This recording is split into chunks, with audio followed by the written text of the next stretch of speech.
Ask the graduands to turn and face the platform.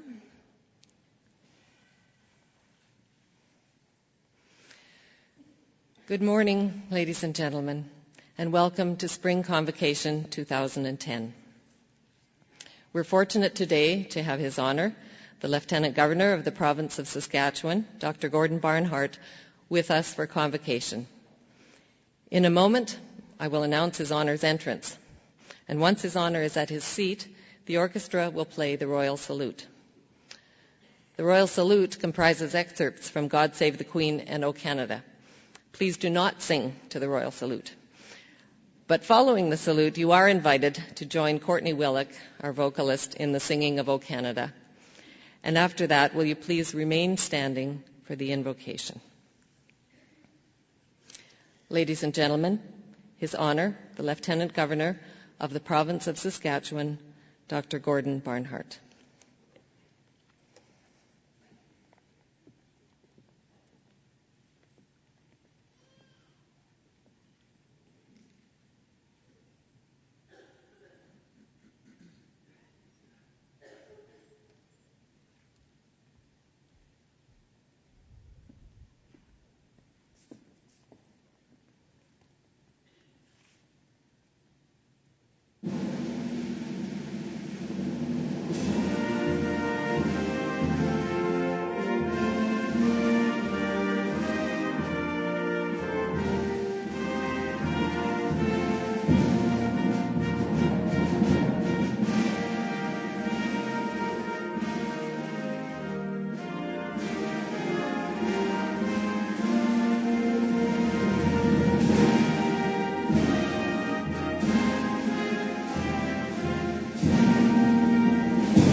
God, whom we call by many names, we come before you today with hearts full of gratitude.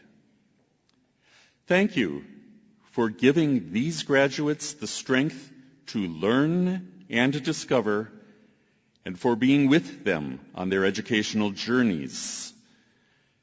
Thank you for guiding their teachers and the staff of this great university, and for giving these graduates the support of their families and friends. We ask you to bless these new graduates in all their future endeavors. Please be with them, guide them in all their paths through life, wherever those paths might lead them. Help them to use their education for productive lives, giving back to society a full measure of the blessings that they have received. We thank you and ask these blessings of you in your holy name. and let us say, Amen.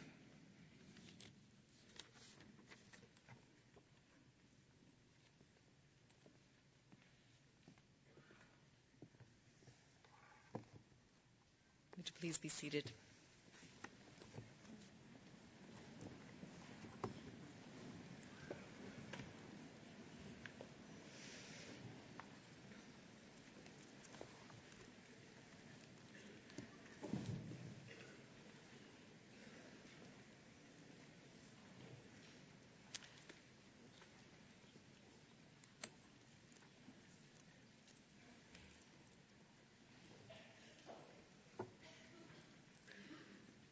Again, Your Honor, graduands, and distinguished guests, welcome. My name is Lee Pennock. I'm the University Secretary, and I have the honor of introducing to you the members of the colorful platform party that you see before you. So beginning in the front row, at my far left and your right, Dirk de Boer, Vice Dean of the College of Arts and Science. Joanne Dillon, Dean of the College of Arts and Science. Peter Stoichev, Vice Dean of the College of Arts and Science. Lawrence Martz, Dean of the College of Graduate Studies and Research. Aaron Phoenix, Incoming Assistant Dean in the College of Engineering. Janusz Kozinski, Dean of the College of Engineering. Michael Atkinson, Executive Director of the Johnson Shoyama School of Public Policy. Brett Fairbairn, Provost and Vice President Academic. Peter McKinnon, our President. Vera Pezer, our Chancellor. His Honor, Dr. Gordon Barnhart, Lieutenant Governor of Saskatchewan. Ian Wilson, recipient this morning of the Honorary Doctor of Letters degree. Dwayne Lingenfelter, Leader of the Saskatchewan New Democratic Party and Leader of the Opposition. Elder Maria Linklater. Heather Magatu, Vice President, University Advancement. Cantor Neil Schwartz, University Chaplain. Marianne Schneider, President of the Alumni Association. Russ Eisinger, Registrar and Director of Academic Services and Financial Assistance. And in the second row, Ernie Barber, Vice Provost, Teaching and Learning. Vicki Williamson, Dean of the Library. Margaret Crossley, recipient this morning of the Award for Distinction in Outreach and Engagement. Alan Dolovich, recipient of the Master Teacher Award. John Say, recipient of the Distinguished Researcher Award. George Smith, President of St. Thomas More College. Glenn Cobeson, President of St. Peter's College. And the following members of the University of Saskatchewan Senate: Margaret Kuzik, Diane Boyko, Faye Puckett, Judy Bazowetsky, and Helga Falainer. And in the third row, Carl Still, Dean of St. Thomas More College. Ken Ladd, Associate Dean of the Library. Tom Wishart, Special Assistant to the Vice President Research for International. Donna Taylor, Member of the University of Saskatchewan Senate. Chris Stoichev, President of the University of Saskatchewan Students' Union. Omiya Sue Butt, President of the University of Saskatchewan Graduate Students Association. And the following members of the University of Saskatchewan Senate: Shirley Haynes, Leanne Abel, Eileen Hartman, and Laurel Krause. And behind them, and I'd ask them to stand and be recognized, the members of the faculty of the University of Saskatchewan. Would you please join me in expressing to all of these faculty, administrators, and members of our governing bodies our thanks for the work that they have done by supporting, teaching, and encouraging our graduates.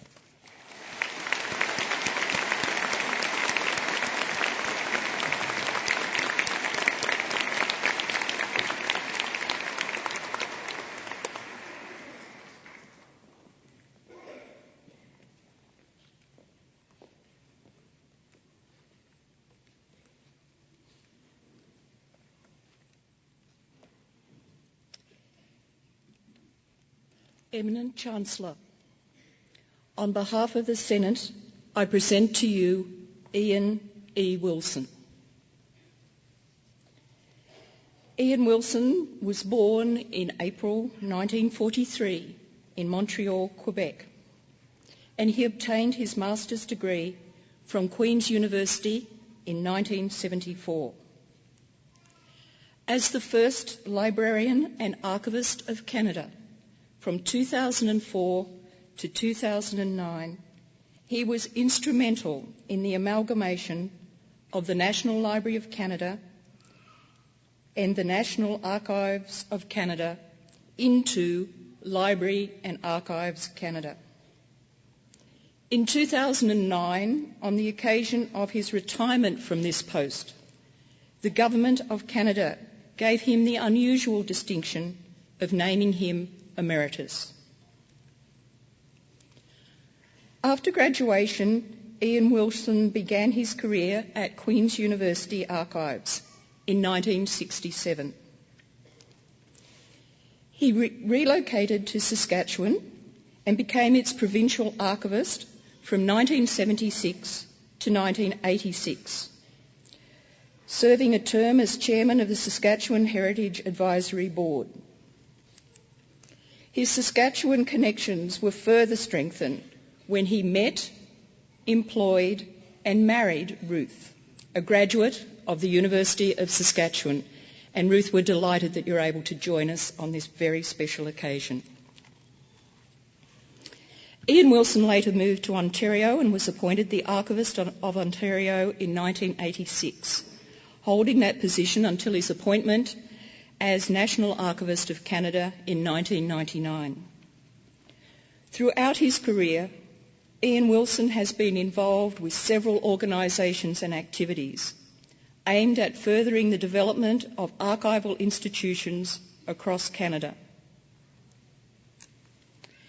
In the late 1970s, he chaired the consultative group on Canadian archives on behalf of the Social Sciences and Humanities Research Council. That group's 1980 report, titled Canadian Archives, is more commonly referred to as the Wilson Report, and it is considered a milestone in the history of archival development in Canada. Ian Wilson was president of the Ontario Historical Society from 1975 to 1976. He served on the Information Management Subcommittee of the Treasury Board of Canada and was appointed their Information Management Co-Champion for the Government of Canada in 2002.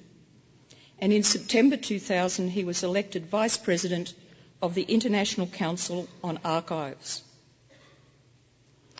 Ian Wilson has many honours.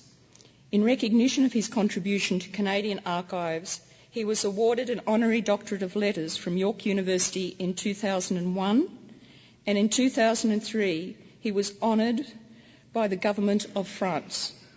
He became a member of the Order of Canada in 2002. 2002 was a landmark for library and archive services in Canada, as Wilson and the then National Librarian of the time began the initial stages to amalgamate the National Library and the National Archives.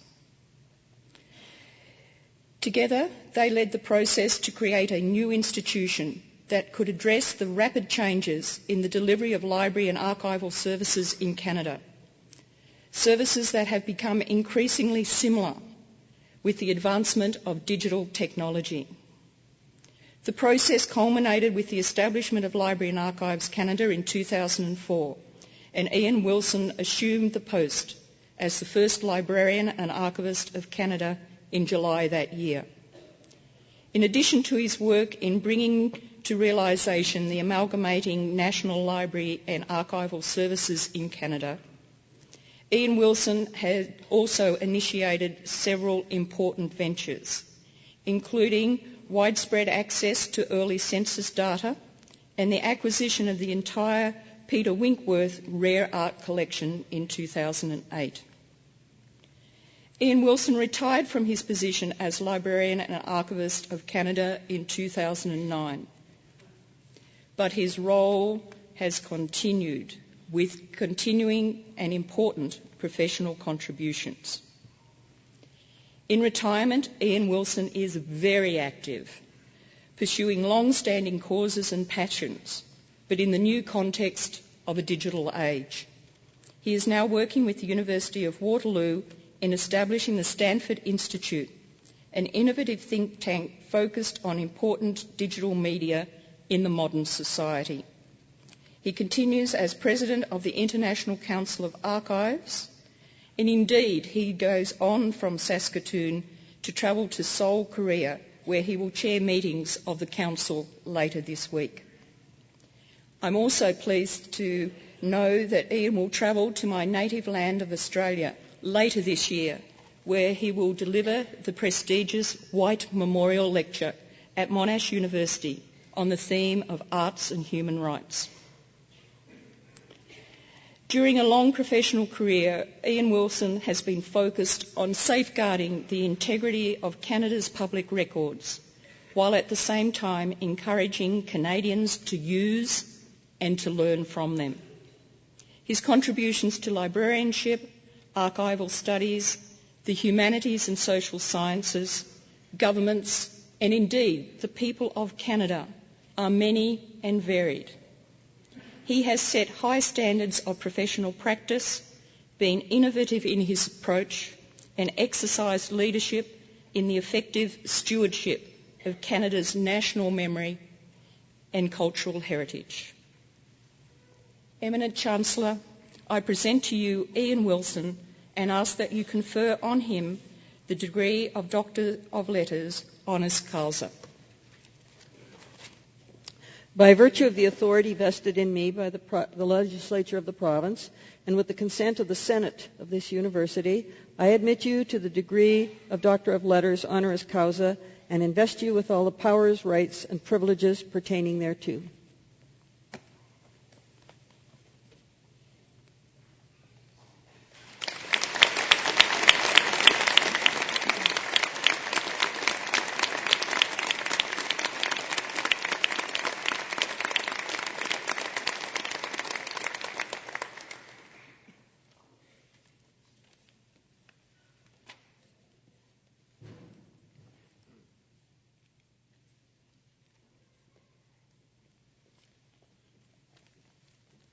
Your Honour, Eminent Chancellor, Mr. President, members of Convocation, fellow graduates of this distinguished university, proud families, friends, and colleagues.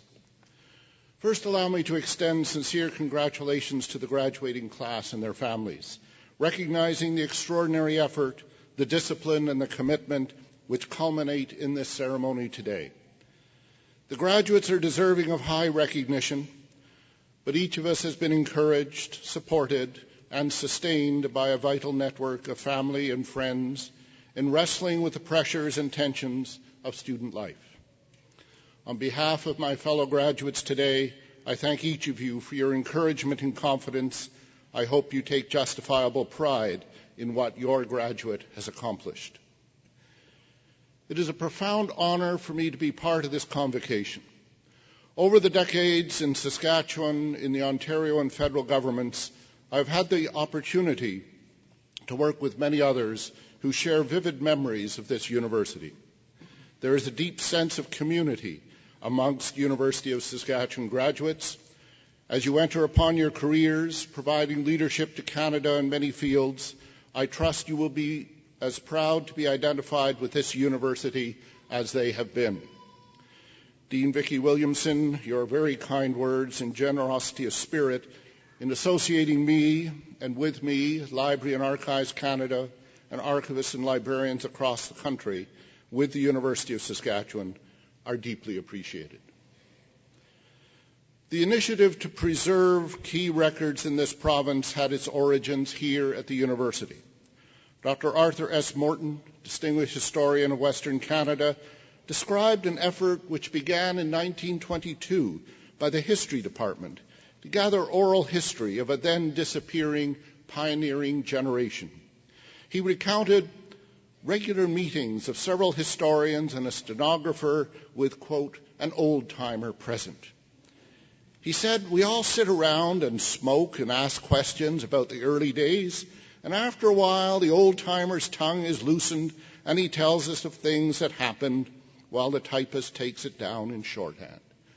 I suspect maybe a little alcohol was involved. A more formal archival program emerged from the History Department in the 1930s, culminating in the passage of the Saskatchewan Archives Act in March 1945. This established the Provincial Archives as a joint program of the university and the provincial government.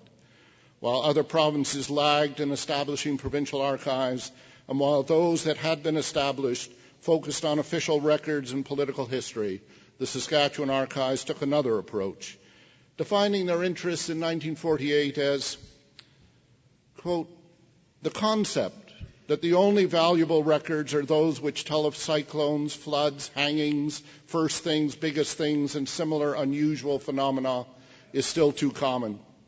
It is a concept which has produced and is producing a widespread destruction of significant records and reflects a false sense of values, for it denies that there is significance and worth in the life and labor of the mass of mankind. The historian's interests are as varied and inclusive as the problems and concerns of everyday life. The archivist's interests cannot be less comprehensive. The Saskatchewan Archives has proved itself and remains an essential national resource for social history. This was an inclusive approach to documenting provincial society, preserving, of course, the key government records and political materials, but in the context of the minute books and records of the countless cooperatives, clubs, associations, and interest groups which animate Saskatchewan communities. This has broadened to include photographs, maps, oral history, film, and today all of the varieties of digital records.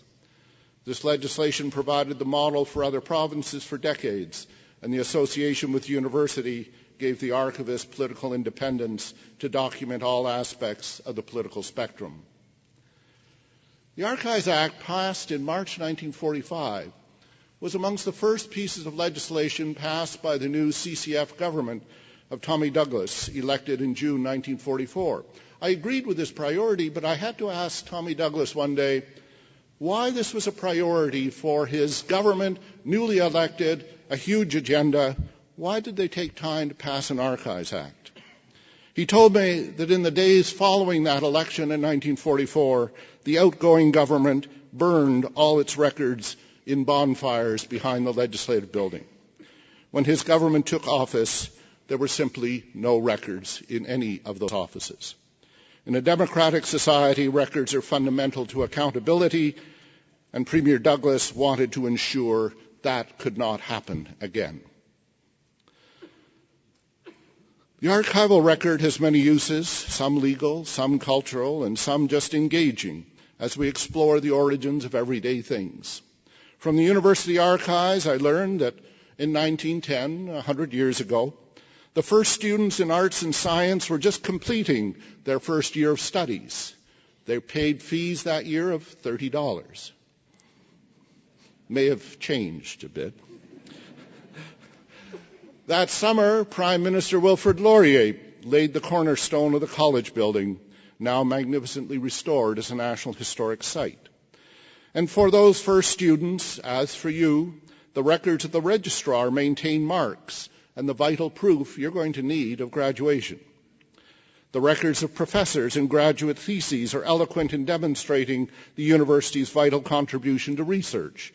Letters, class notes, and diaries of students, the photographs, all add to our understanding of the university experience. In these first-hand documents, the voices, the images, the perspectives, the triumphs, the ambitions, and the worries of those who went before us live to remind us that they were not just statistics or caught up in some historical trend, but that they lived and hoped, as we do. In the archives, we encounter the common humanity of the generations. As Dean Williamson mentioned, I retired a year ago as the first librarian and archivist of Canada, a position created in 2004. The initiative was not a random act of administration, but was intended as a strategic initiative to create the knowledge institution to serve Canada in the 21st century. Parliament set out an ambitious agenda in the Act, and let me quote just one expectation: whereas it is necessary that Canada be served by an institution that is a source of enduring knowledge, accessible to all, contributing to the cultural, social, and economic advancement of Canada as a free and democratic society. Library and Archives Canada has an inclusive mandate to use all documentary media from the private and public sector, and now including all email, websites, and other electronic materials and broadcast materials to capture the Canadian experience, to ensure its careful preservation as enduring knowledge, and then to make this appropriately accessible to all who wish to learn. Canadian society, dynamic, progressive, rich in technology, at times overlooks the fact that history lives in this country. It envelops us and touches our lives in many ways. Our Constitution, written and unwritten, our laws, our governing institutions have all been shaped by centuries of practice, precedent, and evolution. A simple phrase at the heart of our Constitution, the Section 91 of the British North America Act, 1867, provides compelling testimony to continuity. The phrase peace, order, and good government defines the overall responsibility of the federal government. That phrase was originally peace, welfare, and good government, and it can be traced in that form to English legislation passed in 1489 to establish the Office of Justice of the Peace. It defined the commitment of the Crown to the people and the citizens' expectation of government, and has stood for 500 years. History lives. Other issues such as our borders and boundaries, First Nations land rights, and the sovereignty of the Arctic rest upon treaties and agreements centuries old. And to add to that, there are now at least 100 class action lawsuits pending against the federal government, and each requires access to detailed records spanning decades. On the international level, the defense of human rights rests on the integrity of the record. The essential interdependence of authoritative memory and human rights was explicit in the very first sentence of the influential French Declaration on the Rights of Man of 1789, and the appointment of France's first archivist and the establishment of the concept of open archives with a public right of access coincided with that precedent-setting declaration. In the same way, Truth and Reconciliation Commissions, pioneered in South Africa and now established in Canada to address the legacy of native residential schools, seek the evidence of documents and of living memory to establish facts and to encourage understanding in redressing modern abuses of human rights. In turn, they create the archival record for the future. Archbishop Desmond Tutu addressed national archivists from around the world meeting in Cape Town in 2003. He ended his moving talk with a passionate reference to archives as, quote, the bulwark against such atrocities, and to the necessity to remember if we are to ensure such oppression cannot happen again. Conversely and perversely, when regimes attempt ethnic cleansing, archives are carefully targeted to show that those people never lived here. Land records, the civil register, and similar documents become inconvenient truths best destroyed to erase a people. The fundamental role of archives continues in Canada as the record we have inherited is used to document and, most importantly, to learn from our mistakes. The exclusion of Sikh immigrants in 1914 and Jewish refugees in the 1930s, the internment of Ukrainian and Italian Canadians, the forced displacement of Japanese Canadians in the Second World War, and the head tax paid by Chinese Canadian immigrants. Of course, the detailed record also documents our moments of pride and accomplishment, with the service files of all members of the Canadian Forces through two world wars, the war diaries, the passenger lists of ships carrying hopeful immigrants, and the papers of our explorers, artists, musicians, and writers. Archives here in Saskatchewan and across the country form a network, each selecting and acquiring their portion of the key records of Canadian society. This comprehensive record of the experience of Canadians is a unique part of the knowledge resources we have inherited, which we preserve, and which we add to as we pass them on to future. The University of Saskatchewan, from its origin, has placed a book, or the transmission of knowledge over time, at the symbolic heart of its mission on its coat of arms. The university's familiar coat of arms has a book at its very center. Its continuing mission is clear. As an academic community, our mission is to achieve excellence in the scholarly activities of teaching, discovering, preserving, and applying knowledge. The University of Saskatchewan has been a knowledge society since the first classes were taught, the first books arrived, and Dr. Morton launched the archives. In the 21st century, all of Canadian society needs to learn from this model as we take up the challenge of competing in a global knowledge community.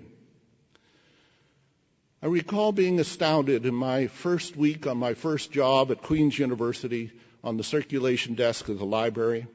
It was March, major assignments were due. Students came to me almost in despair, pointing to the adjacent reference room and asking if those were all the books the university had. They had not discovered the 4 floors of books underground. They had not discovered the simple joy of browsing the shelves of a major research library, looking through the generations of works in their chosen field. Today, in an information-rich, technology-enabled society, we need to remember those panicked students of 40 years ago. The general public, students, and too many young people living online no longer think to ask, is that all there is?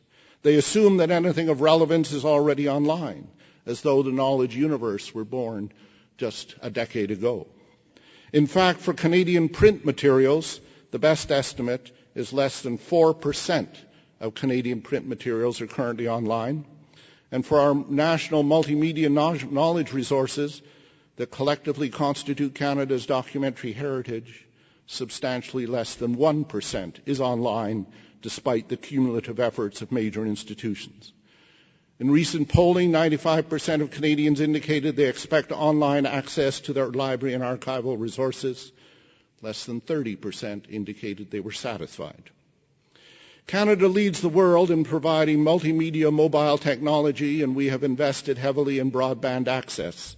But in terms of our content, that unique record of Canadian experience, creativity, and research, we are proceeding further into the knowledge society with less than 4% of our strength. We need to mobilize our knowledge resources as a strategic asset in the new economy. Once online, everyone at home, in the classroom, or in the public library can access fragile and unique source documents traditionally handled by very few. The result is a renewed interest in all aspects of the Canadian experience. Canadians are discovering for the very first time the extent and detail of the files preserved by archivists.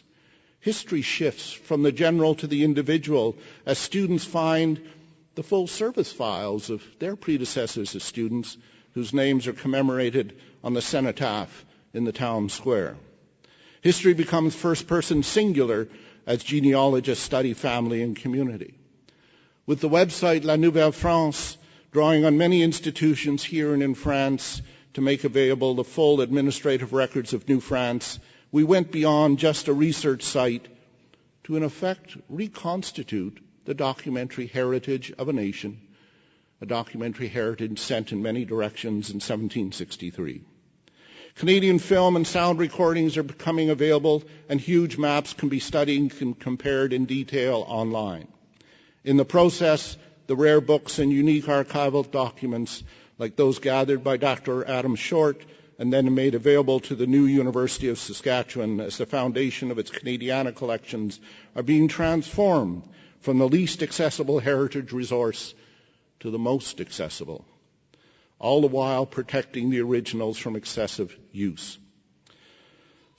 Some suggest that Canadian youth are not interested in the history of their country, and they issue press releases saying that students consistently fail a trivial pursuit test on our history. I disagree. Based on the use of Library and Archives website, it's vividly clear that Canadians of all ages are searching for authoritative information about our past. When we put the 1911 census online, we had 17 downloads per second. And the Dictionary of Canadian Biography, that marvelous research resource, gets 75,000 detailed searches a month. Perhaps traditional memory work is a thing of the past, when memory is now external, worn on a ribbon around the neck. Instead, with masses of information available, young people tend to focus on search strategies. And we're asked about the first Prime Minister. They may not know the name offhand, but in an instant, they can summon the name of Sir John A. Macdonald, and then find the Dictionary of Canadian Biography entry, his portraits, many of the books written about him, and his letters are now online as well. It is to this generation of graduates to take our knowledge resources and the habits of learning which have stood you in good stead throughout your years in university out to explore what it means to participate in the knowledge society. It is no longer sufficient to limit the discipline and resources of a knowledge society to the campus. To succeed in this highly competitive international environment, Canada must ensure that all of its citizens can participate effectively in the knowledge economy. Leadership now falls to you. Build on the knowledge accumulated in our libraries and our archives, carry forward the values which distinguish Canadian society, and create and model to the world an inclusive, dynamic knowledge society. We are fortunate to work with fellow citizens who have roots in all the cultures and languages of the world. All that is now part of Canada's intellectual inheritance. Combine our inherited intellectual capital with creativity and vision, and Canada is ready to lead the 21st century. Let me conclude with a vision which was mystical in its time, but eloquently expressed over 200 years ago, that hints at the potential of the iPhone and the BlackBerry. It was written by William Blake. To see a world in a grain of sand and a heaven in a wildflower. Hold infinity in the palm of your hand and eternity in an hour. I thank you.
Your Honor, Eminent Chancellor, Elder Linklater, Mr. Lingenfelder, Doctor of Letters, Ian Wilson, distinguished guests, members of the graduating class, ladies and gentlemen, welcome to Convocation 2010. This is the university's most important celebration. It is here that we come together and recognize in a very public way the achievements of our graduates and the contributions to their success of their families and friends. This day also marks the admission of our students into the University of Saskatchewan family of graduates worldwide. I can say to you that their record of achievement is an impressive one, and I am confident that you will uphold and enhance that record in the years to come. I would like to extend a very warm welcome to the families of our graduates who are assembled today. We're delighted to have you with us.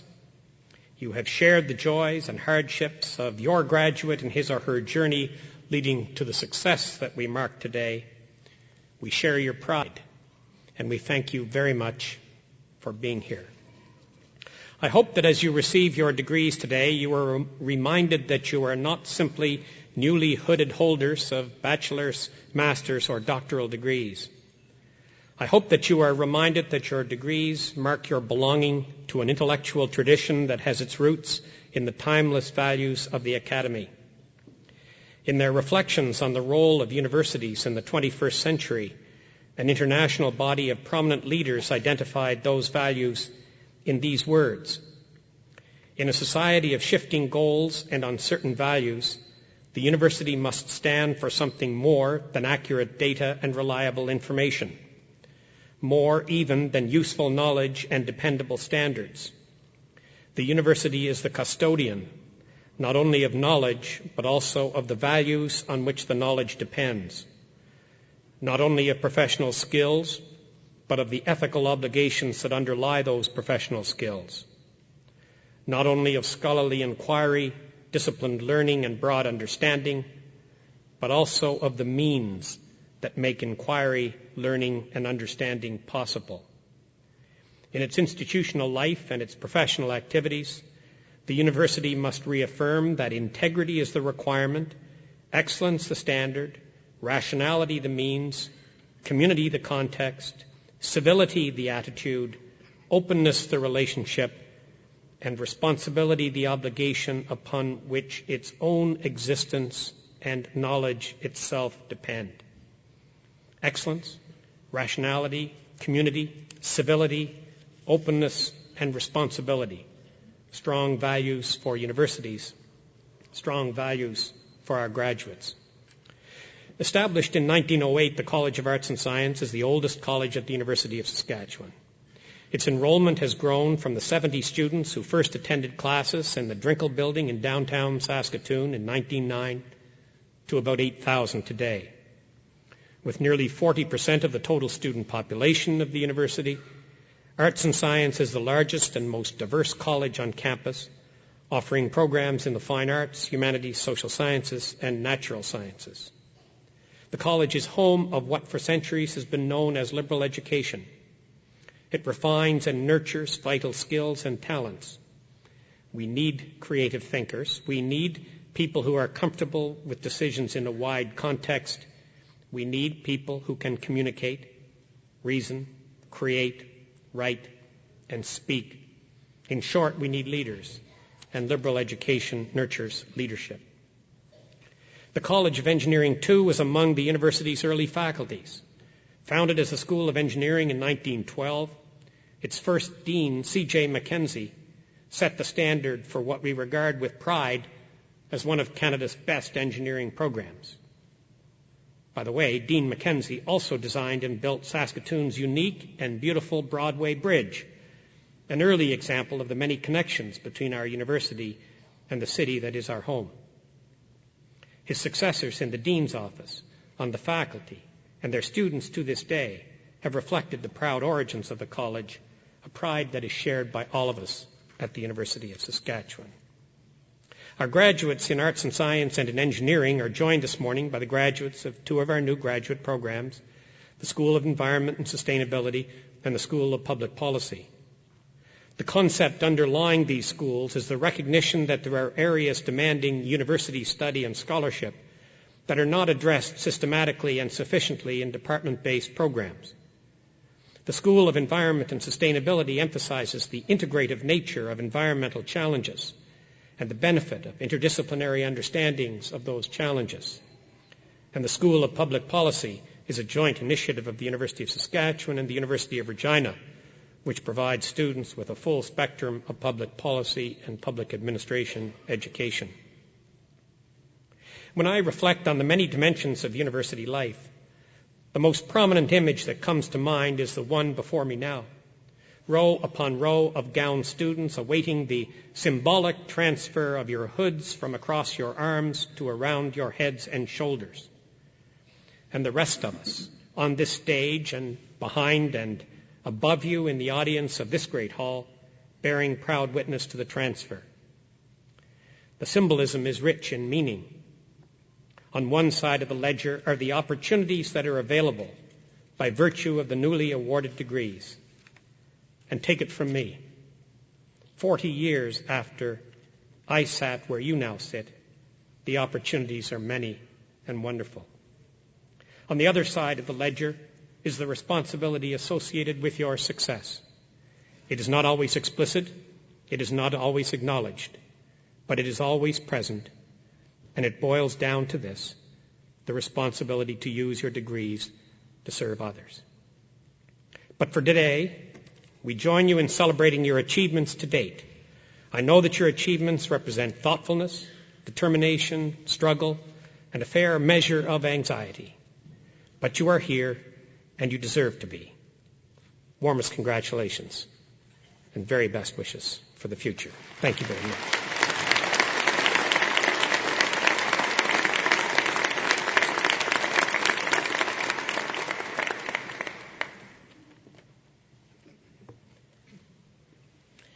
In just a few moments, I will formally petition the Chancellor to admit the students who are assembled here to their degrees and certificates. Then I will invite you graduates or graduands to come forward. As the students approach the podium, the Dean or the Associate Dean of the College will present each graduand by name. When their name is announced, the graduands will cross to the center of the platform to stand facing the Chancellor while their hood is put over their shoulders. Once they have been hooded, the graduands may shake the Chancellor's hand, and the Chancellor will then tell them that they have been admitted to the Convocation of the University of Saskatchewan. The new graduates will then continue across the program to be greeted by the President and to receive their parchments from him. As they go down the steps, they will be welcomed as new members of the University of Saskatchewan Alumni Association by a representative of the association. Eminent Chancellor, Mr. President, members of the University Senate and Board, I present to you the petition of the Council of this university that the candidates to be named, having fulfilled all the requirements of the bylaws, may, with your permission, be admitted to the degrees and certificates to which they are entitled.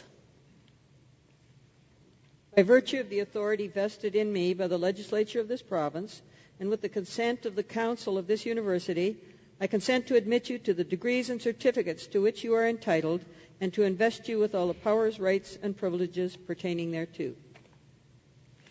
Would the graduands in the front row please rise and come to the platform?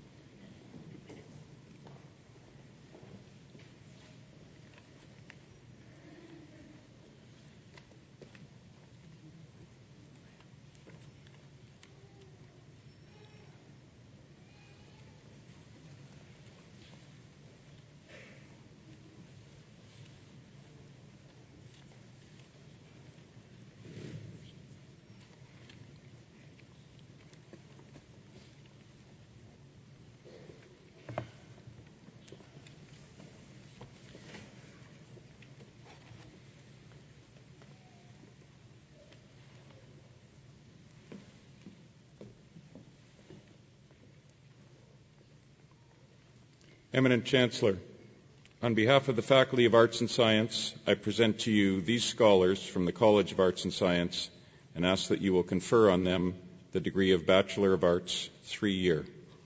I present to you Charisse Nicole Arneson with distinction.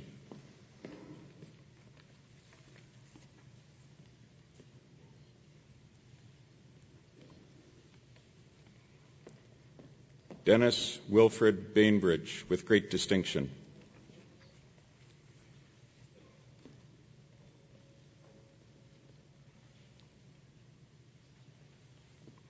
Jocelyn Rochelle Baltzer.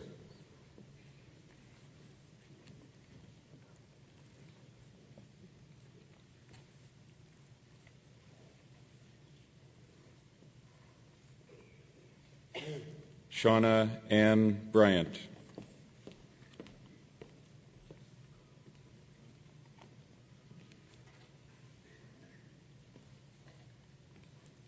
Shelley Diane Bickert.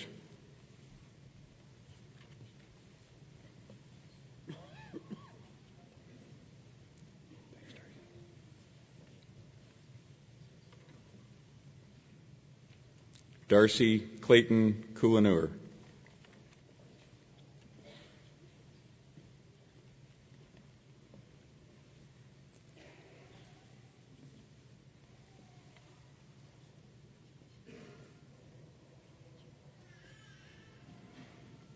Brett Helen Donlevy.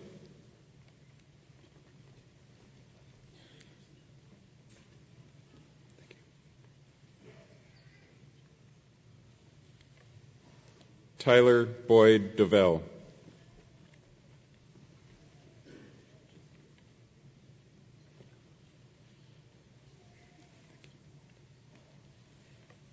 Megan Marie Dick.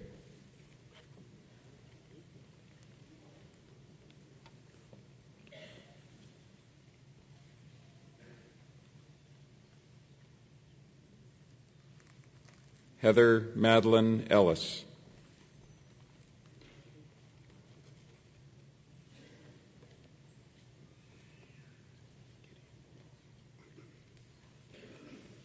Gideon Foley.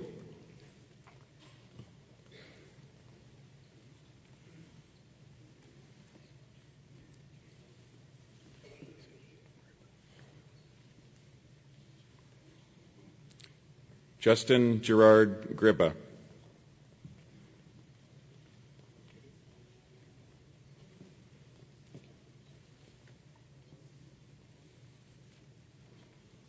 Allison Lisa Hadland.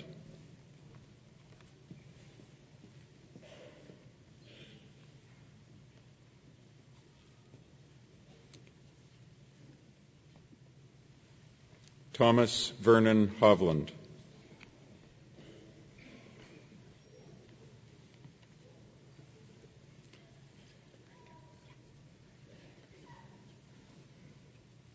Michelle Leanne Hreiken.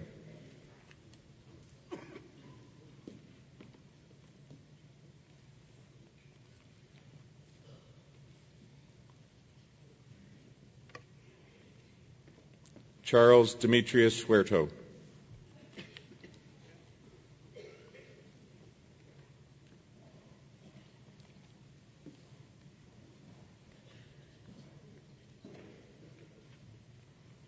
Lacey Rhea Humanuk, with distinction.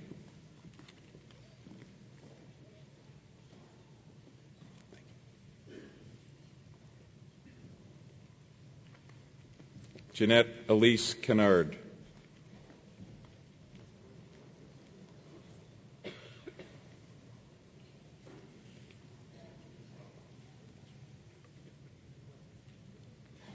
Kevin James Kermack.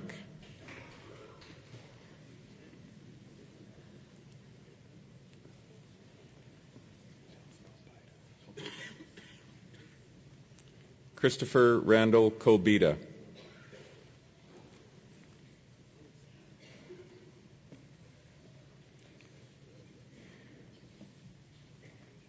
Michelle Wendy Lepp.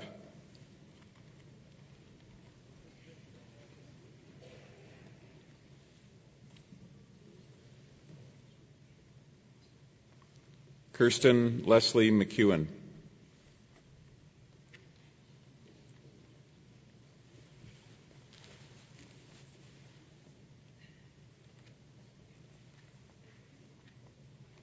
Christopher Michael Mearns.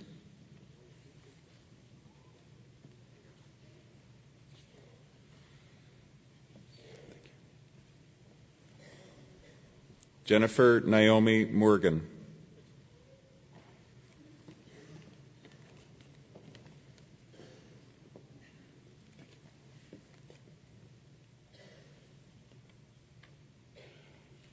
Michael John Moser.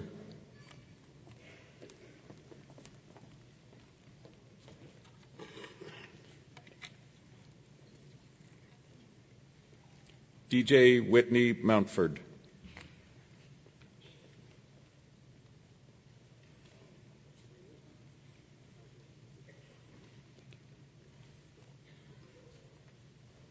Carrie Lee Neal with great distinction.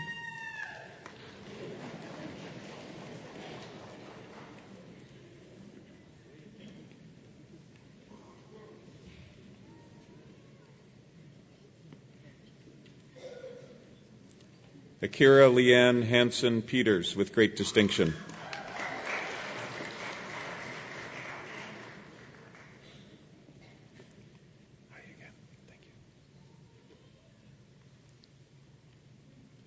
Crystal Lee Precision.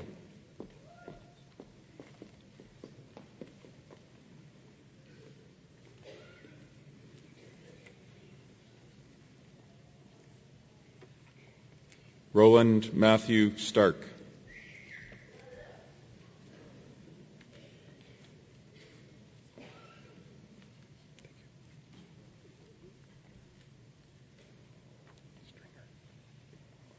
Tasha Aaron Stringer.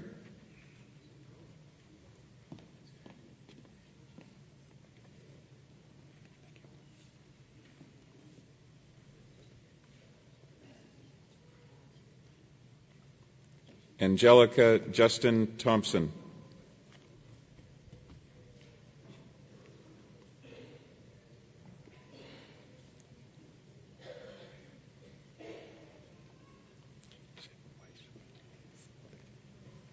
Laura Joanne Weiss with distinction.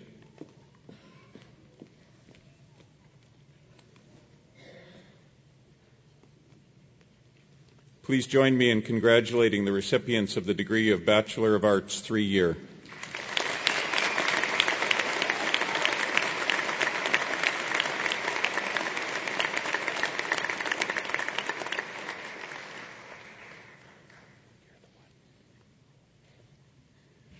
Eminent Chancellor, on behalf of the Faculty of Arts and Science, I present to you this scholar from the College of Arts and Science and ask that you confer on her the Advanced Certificate in Arts. I present to you Margaret Lillian Barnes.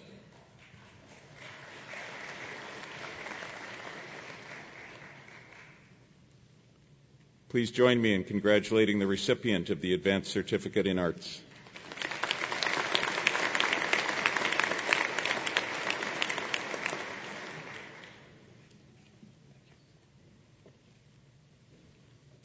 Eminent Chancellor, on behalf of the Faculty of Arts and Science, I present to you these scholars from the College of Arts and Science and ask that you will confer on them the degree of Bachelor of Arts 4-year. I present to you Oriolua Dirotimi Adamson.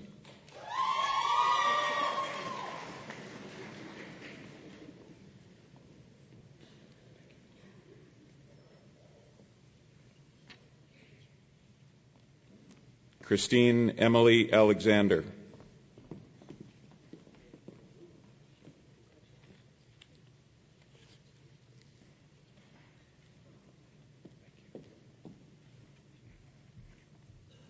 Caitlin Joanne Ball.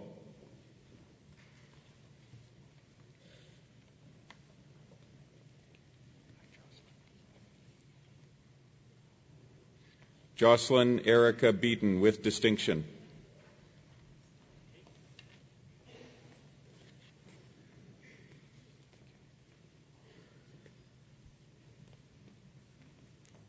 Heinrich Michael Becker.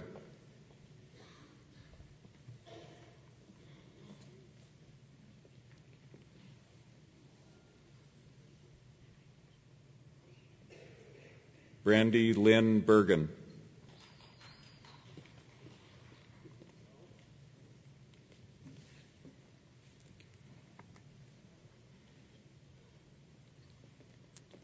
Lori Angela Buffalo.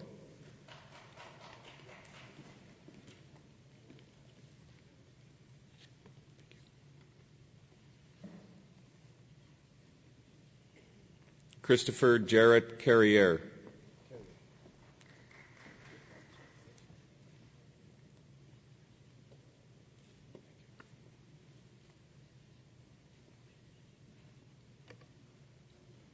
Dana Michelle Carrier.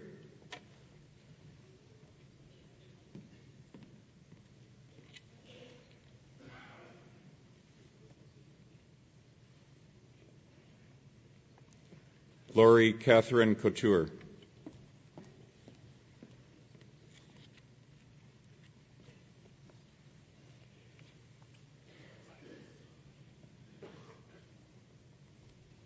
Maylee Dawn Symbolisti.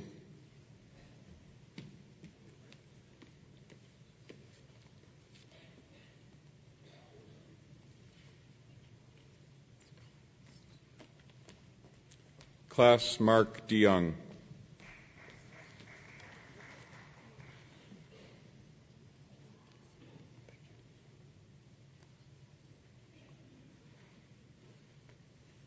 Heather Rose Deason.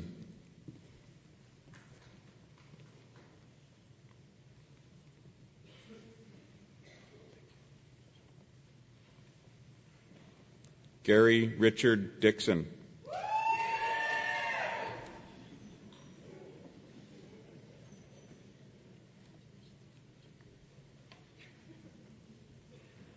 Shannon Donahue.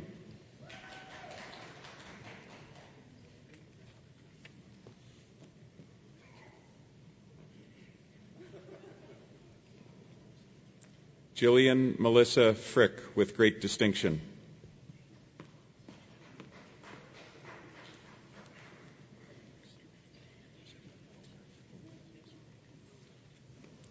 Tyler Ray Folkerth with distinction.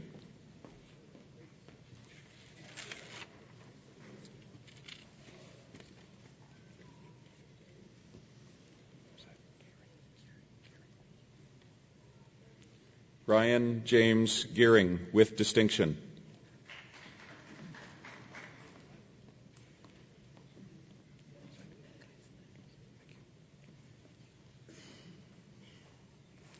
Lindsay Catherine Geisler.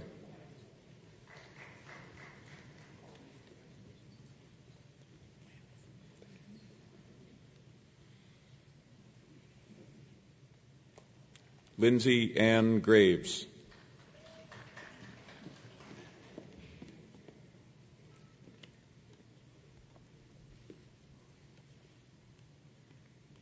Chantel Marie Gray.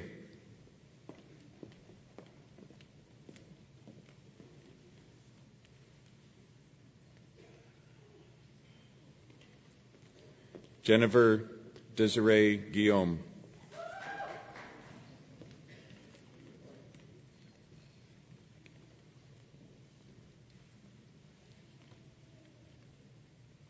Chandra Janine Hare with distinction.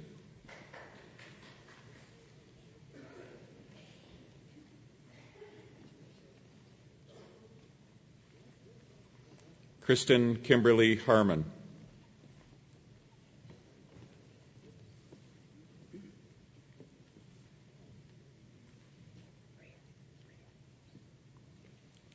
Rhea Megan Hartley with great distinction.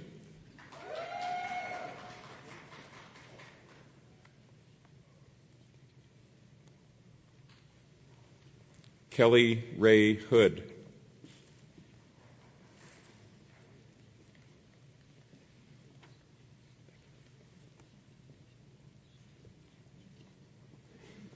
Jennifer Laura May Kastrakoff.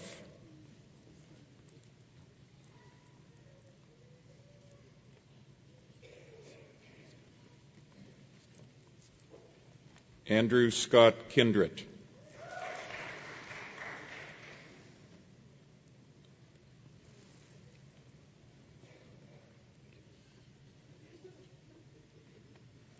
Tracy Adele Krell.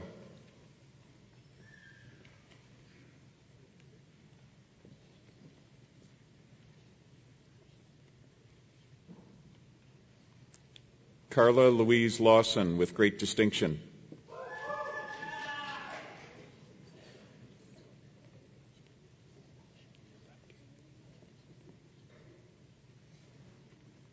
Karen Roxanne Lemke.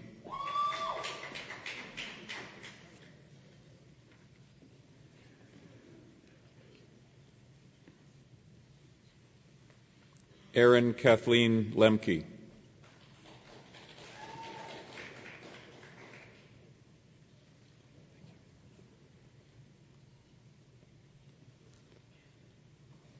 Amanda Renee Laux.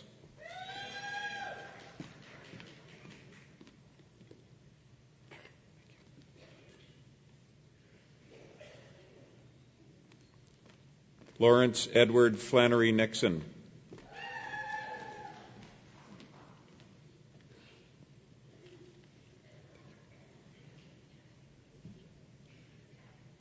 Taylor Wilfred Paisley.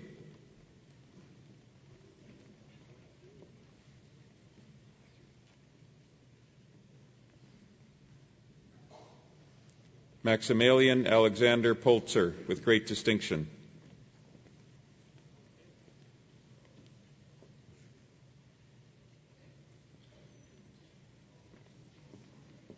Terry Lynn Rothenberger.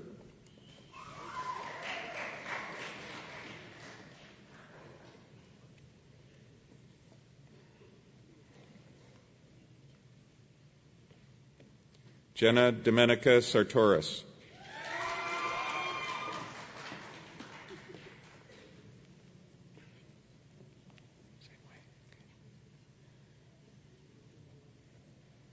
Nicole Yolanda Sartoris with distinction.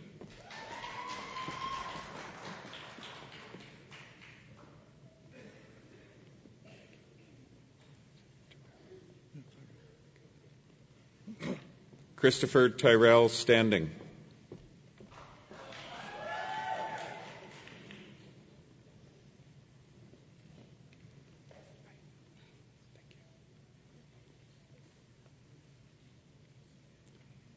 Stephanie Steele.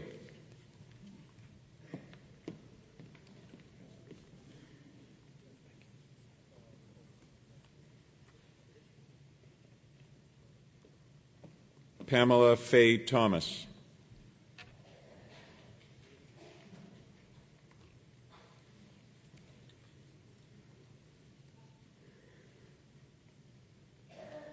Whitney Elizabeth Turple with distinction.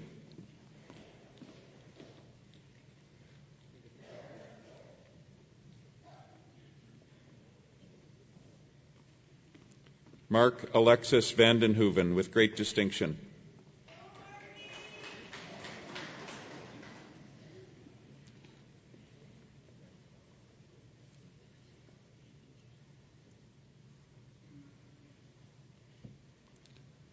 Karuku Wada.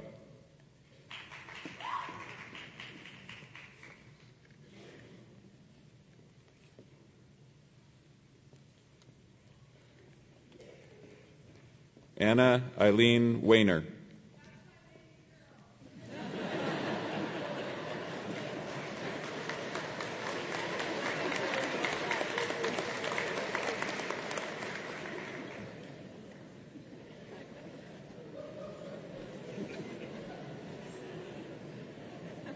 Heather Marie Williamson with great distinction.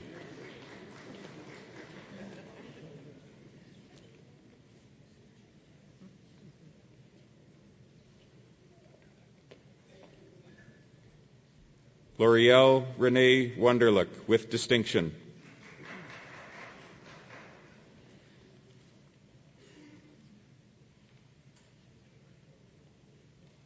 Please join me in congratulating the recipients of the degree of Bachelor of Arts for a year.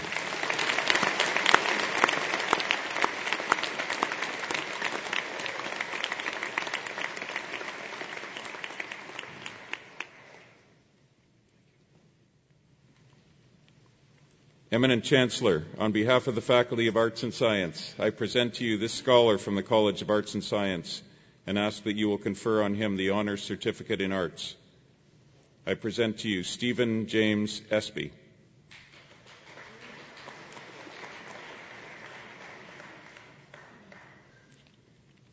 And please join me in congratulating the recipient of the Honours Certificate in Arts.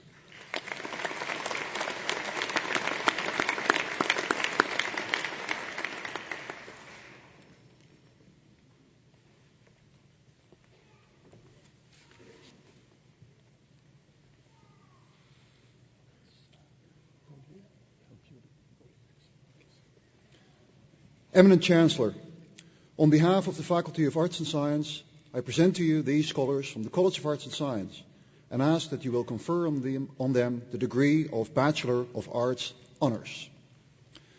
Dylan Danielle Beaulieu.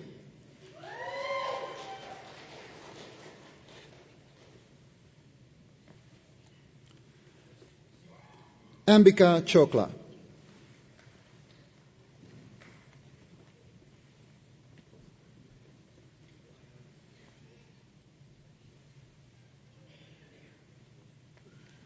Bonnie Dawn Cherewick.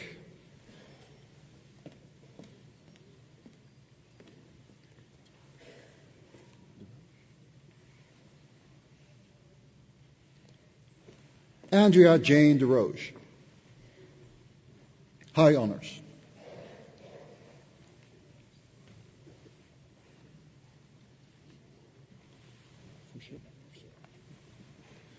Larissa Michelle Fouchot. High honors.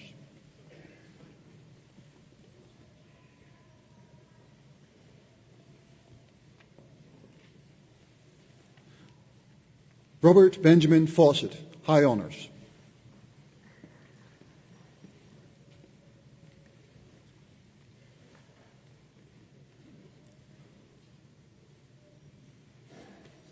Colton Dallas Fair. High honors.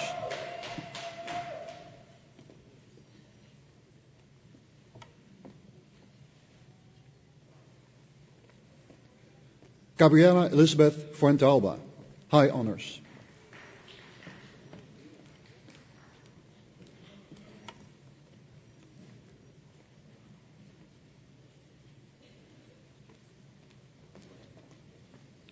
Lauralee Gawley.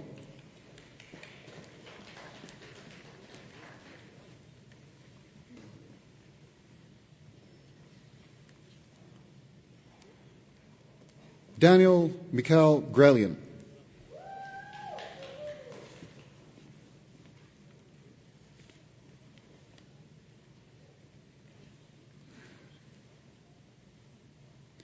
Jason Peter Greer. High honors.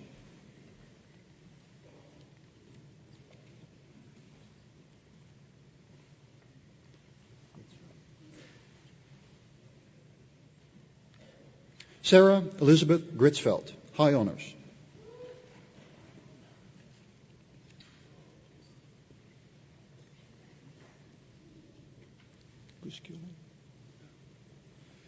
Axel Guskjolen. High honors.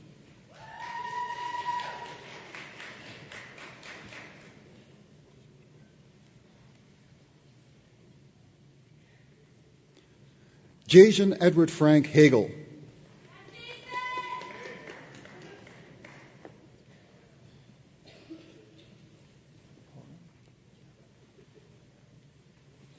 Lindsay Ray Horan. High honors.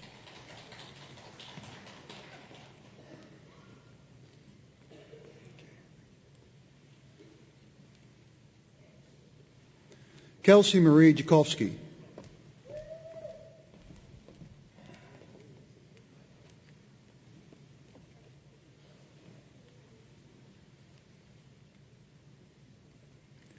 Karen Ashley King.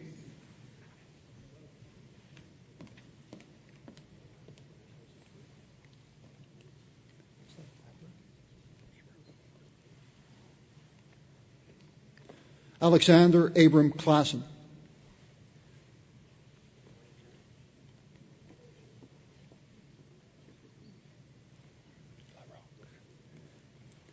Sheila Diana LaRocque. High honors.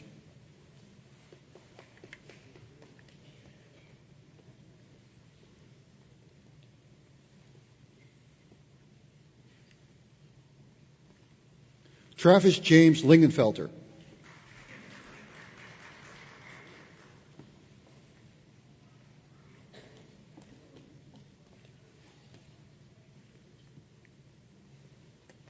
Brianna Page Mack.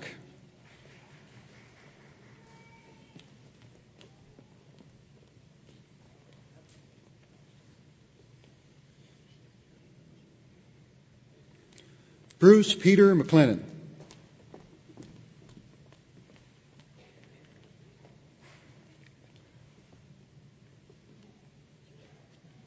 Robert Edward Martin, high honors.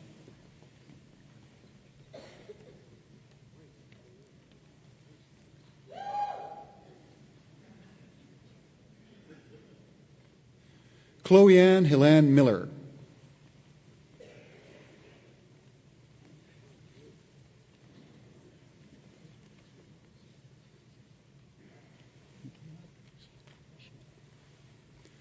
Samantha Michela Mitchell, high honors.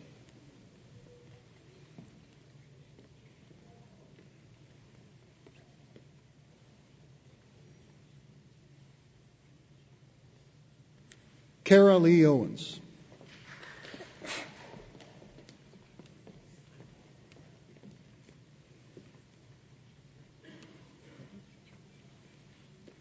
Susan K. Pripich.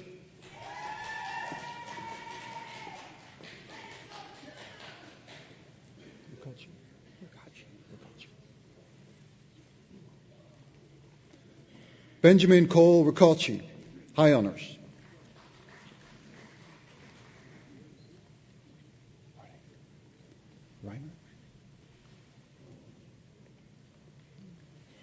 Jessica Suzanne Reimer, high honors.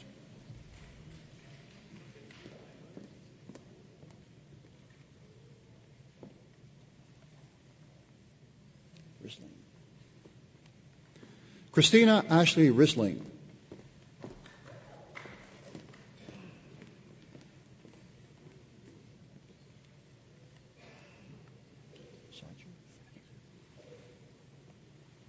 Sean George Schatcher.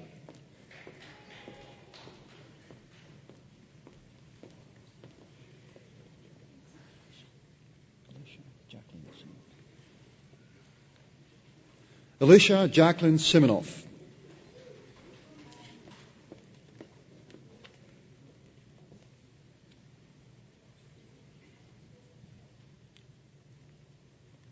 Ashley Ann Smith.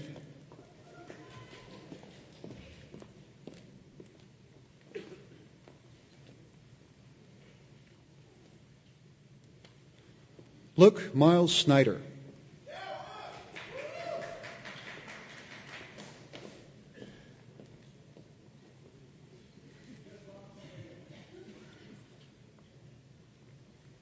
Trista Brianne Stabler.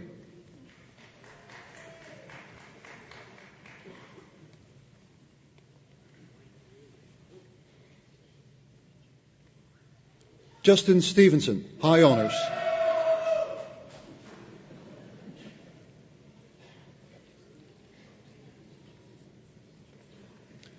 Cassandra Margaret Maria Stinn.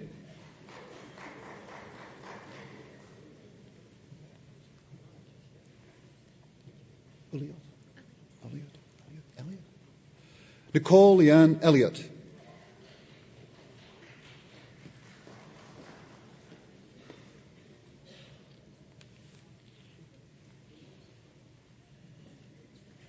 Ashley Lauren Vicklund, high honors.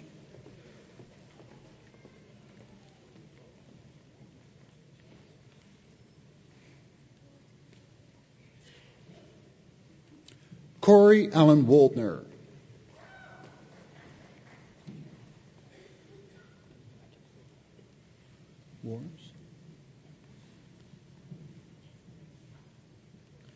Simon Edward Worms.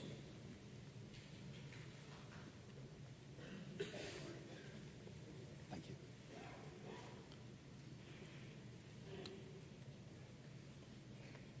Timothy John Wyatt, high honors.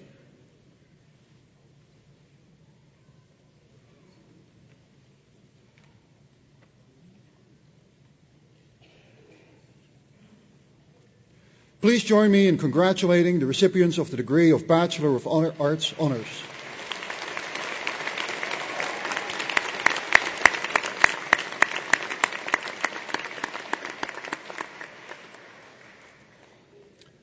Eminent Chancellor, on behalf of the Faculty of Arts and Science, I present to you these scholars from the College of Arts and Science and ask that you will confer on them the degree of Bachelor of Fine Arts.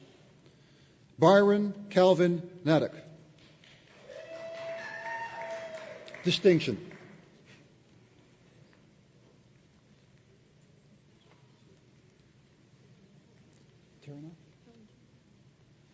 Helen Terina Morgan.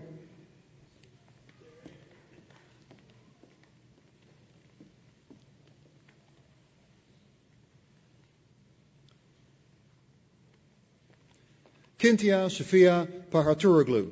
Great distinction.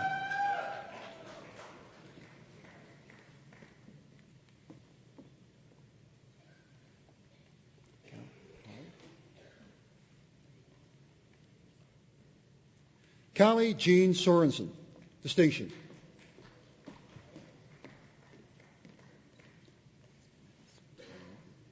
Talion.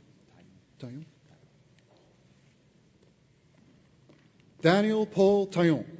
Distinction.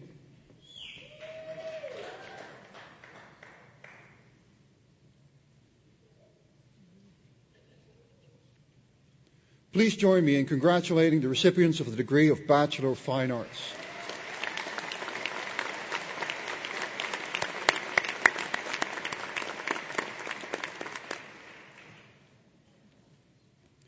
Eminent Chancellor, on behalf of the Faculty of Arts and Science, I present to you these scholars from the College of Arts and Science and ask that you will confer on them the degree of Bachelor of Science, 3-year.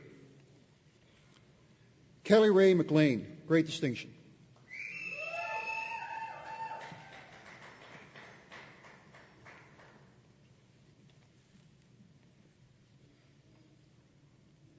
Michael Peterson, great distinction.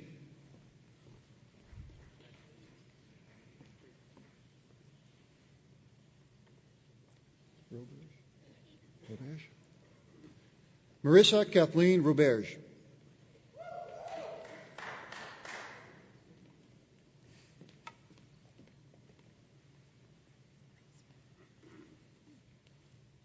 Jennifer Lynn Rospad, distinction.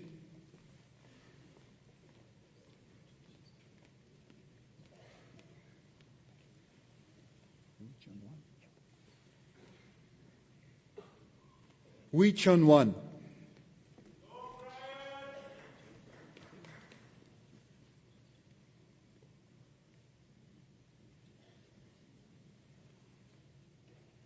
Please join me in congratulating the recipients of the degree of Bachelor of Science, 3-year.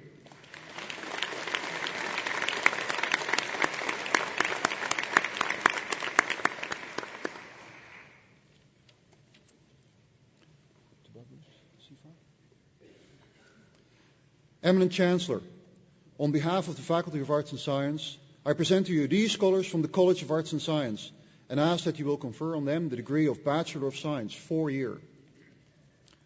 Tobagus Sifa Arafi.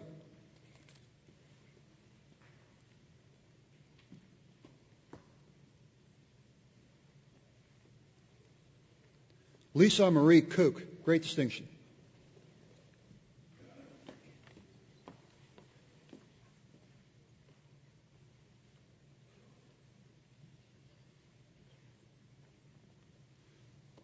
Catherine Helen Mary Hildebrand.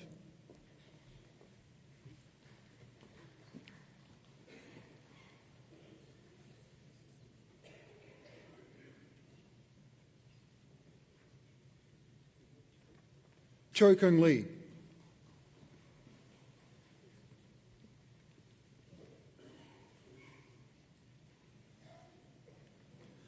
Jonathan Christopher Kutai.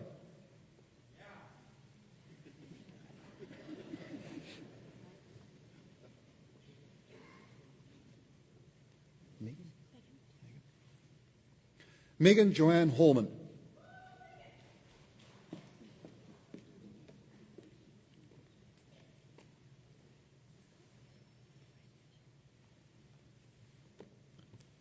Andrew Nicholas Ephraim Salisbury. Great distinction.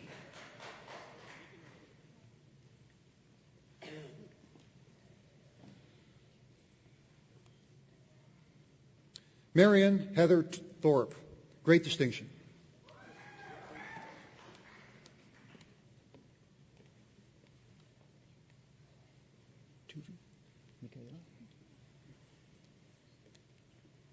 Michaela Jacqueline Tuvey.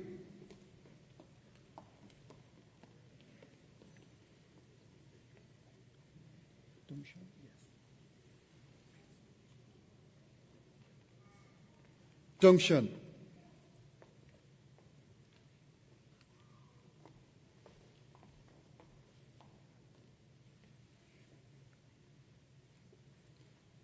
Please join me in congratulating the recipients of the degree of Bachelor of Science, 4-year.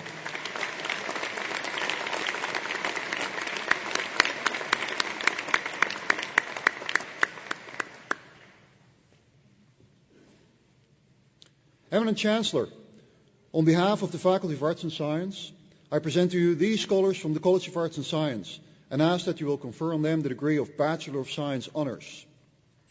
Sean Christopher Beidel.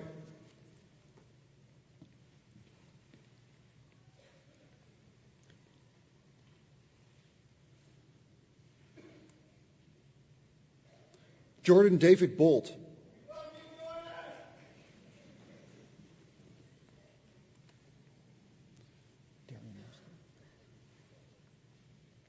Darian Aston Brown.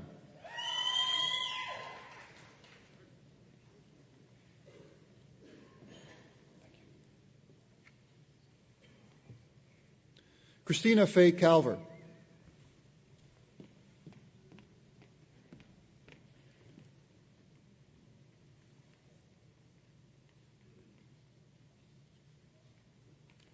Jessica Louise Cutter.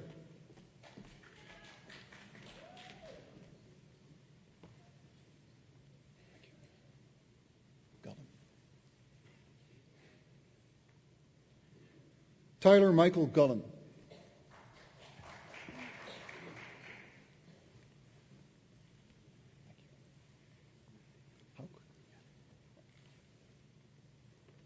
Dominic William Hauk.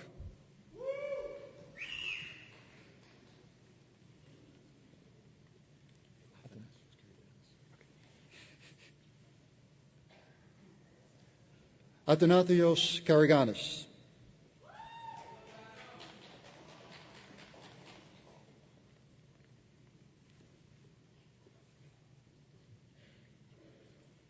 Liam Thomas Lanigan.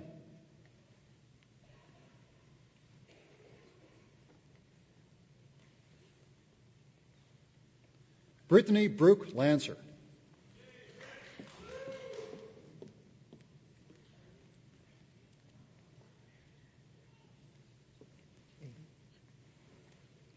Amy Kirsten McLennan.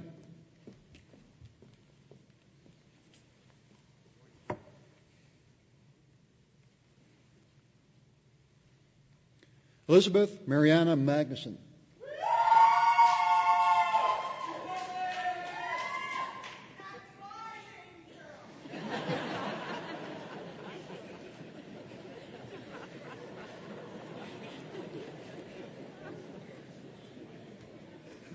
Janelle Christine Miller.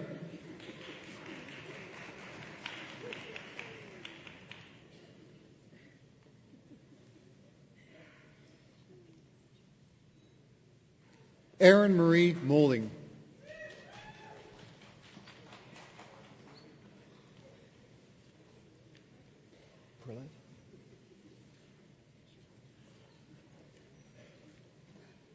Landon Arthur Perlette.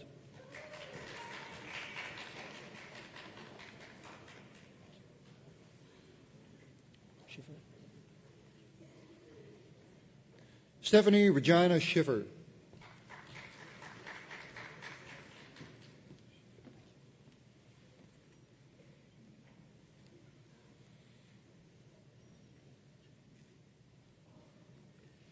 Matthew Frank Schmerler.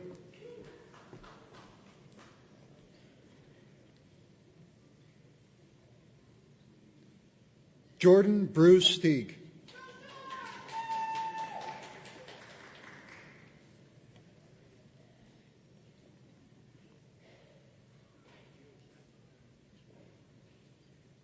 Jennifer Lee Watson.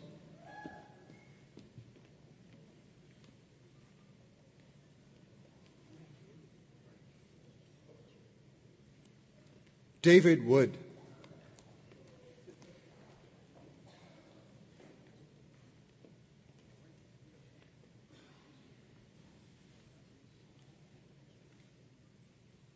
Please join me in congratulating the recipients of the degree of Bachelor of Science Honours.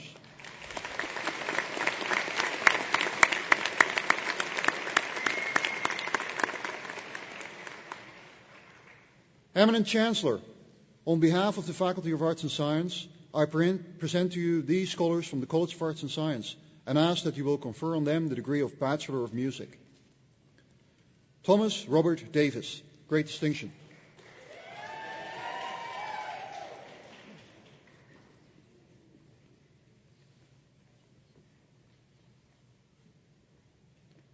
Simon Donald Schweitzer, distinction.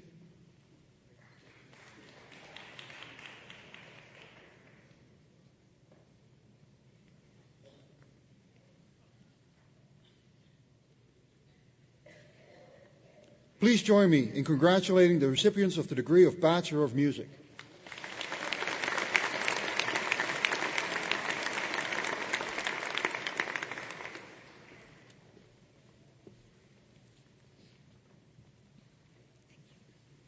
Eminent Chancellor, on behalf of the faculty of the College of Graduate Studies and Research, I present to you these scholars from the College of Arts and Science and ask that you confer on them the degree of Master of Arts. Stacy Dawn Beaver.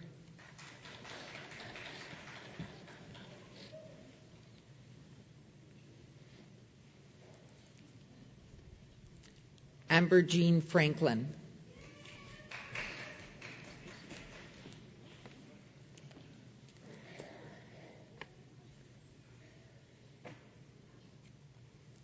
Carly Dion Hafner.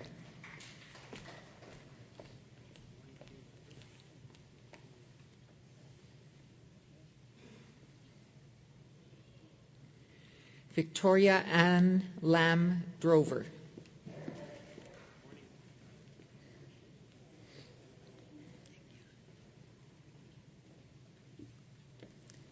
Katia Claire McDonald.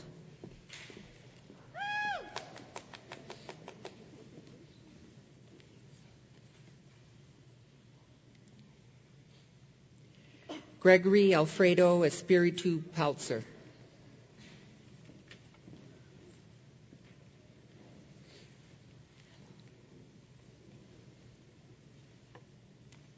Eric Brian Thorne.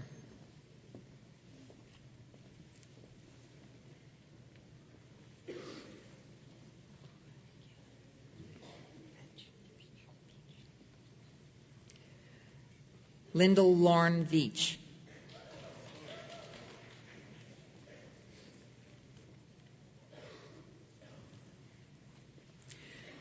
Ladies and gentlemen, join me in congratulating the recipients of the degree of Master of Arts in the College of Arts and Science.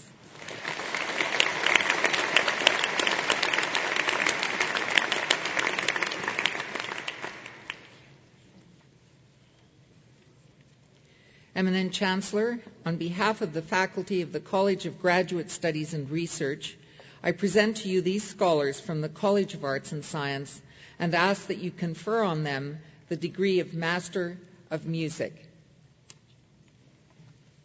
Martin Joe Janowski.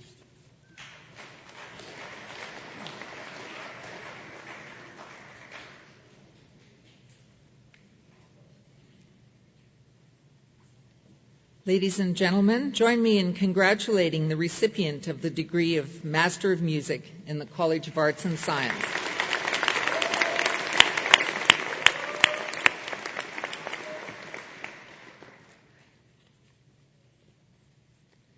Eminent Chancellor, on behalf of the faculty of the College of Graduate Studies and Research, I present to you these scholars from the College of Arts and Science and ask that you confer on them the degree of Master of Science. Cletus Christopher Asukwo.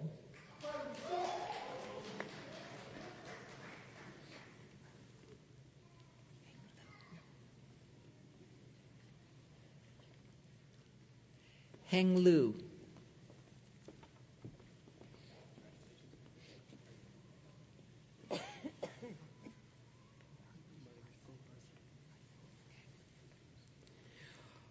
Armando Jose Marenco Arce.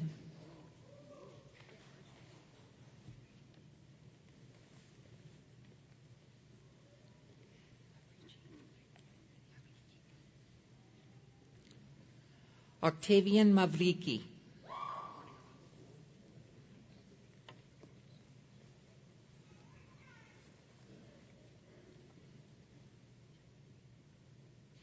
Scott Michael Rosendahl.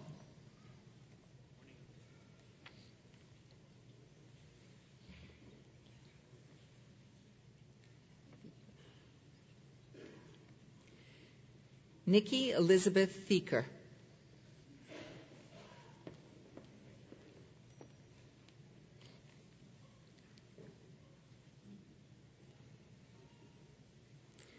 Ladies and gentlemen, join me in congratulating the recipients of the degree of Master of Science in the College of Arts and Science.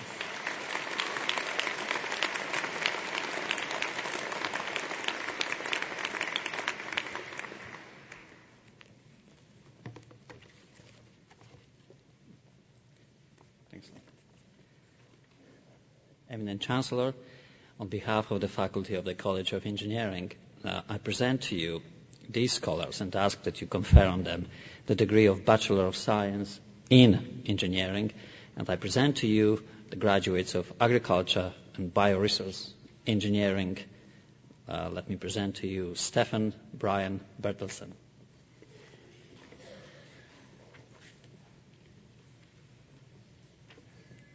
Thank you.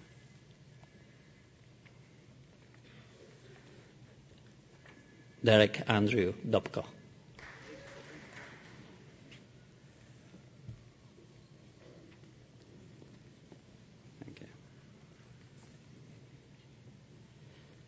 Justin Aquina. Ian. We'll be missing you.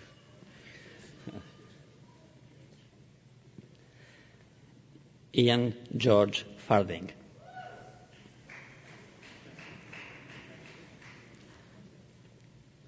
Thanks.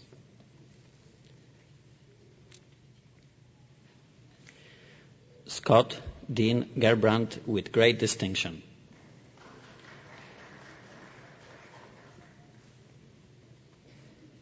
Thanks.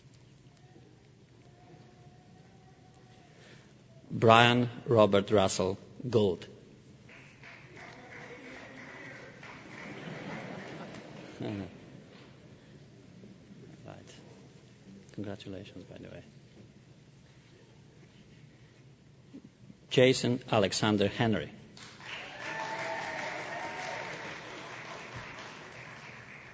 Good. Thanks.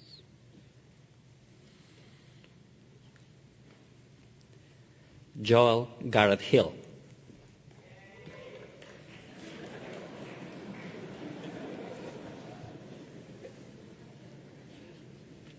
Right. Ken. Thank you. Congratulations. Glenn Robin Kenke.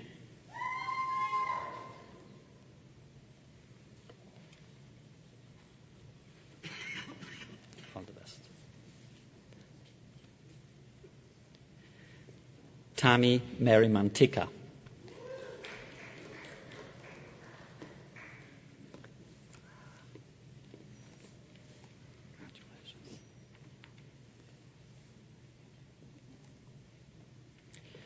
Zachary Claude Martin with great distinction.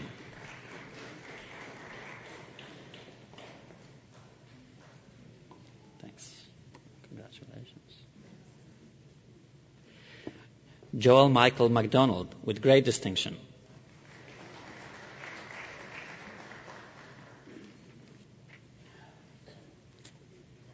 All right, congratulations, Laura. Laura Jane McNary.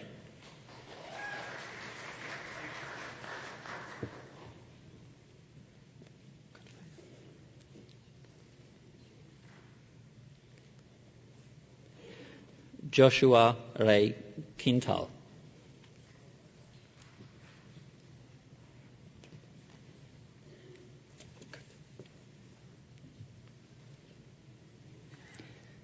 John Stephenson.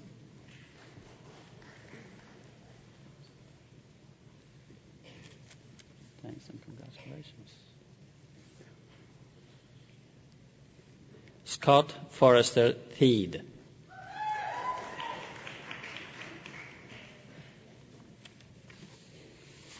Thank you. Congratulations. Ankush Agarwal with distinction.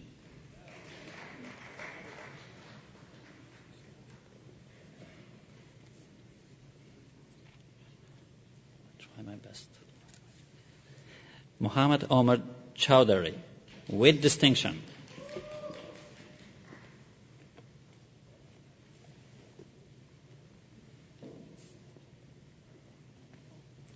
James Peter Del Frari with distinction.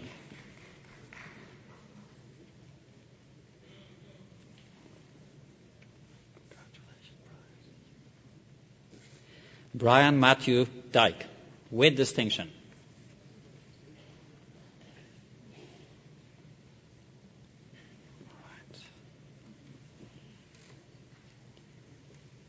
Stephen Kelly Grant.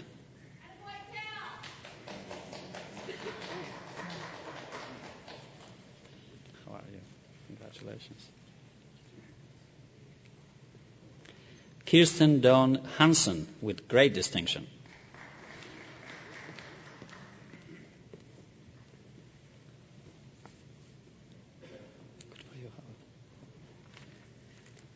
Tyler Russell William Howard with great distinction.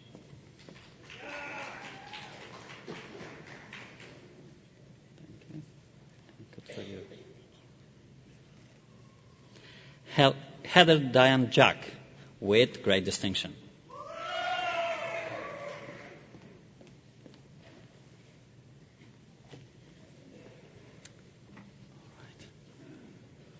Congratulations, Brian.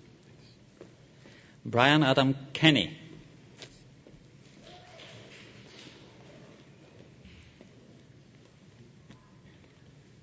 All right, Tanner.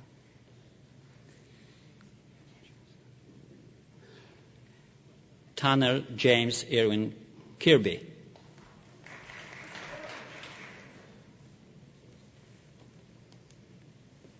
All right, Calvin. Good for you. Kelvin Curtis Larocque.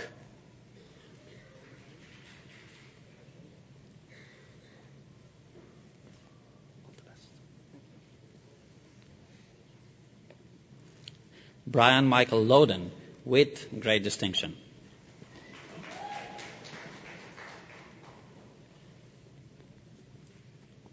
All right. John Gyun Lu.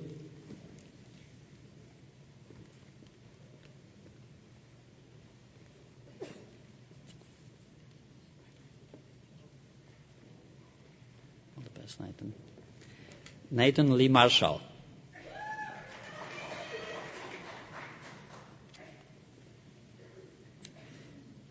right.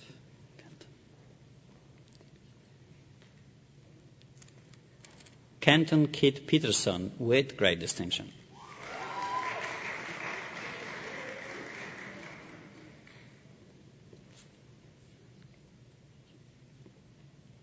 Thanks a lot, Kyle.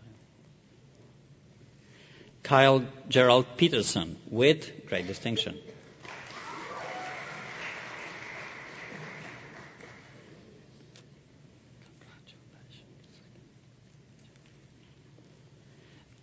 Jolene Eleanor Somoji.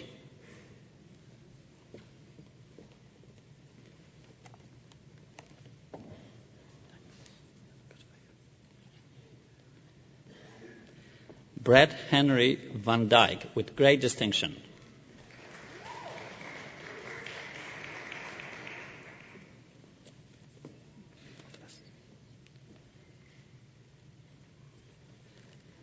Andrea Christine Vigueras.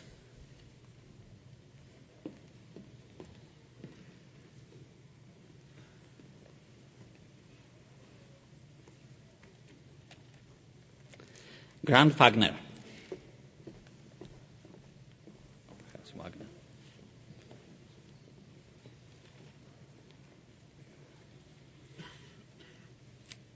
Good for you, Michael. Michael Cullen Myron Welligan.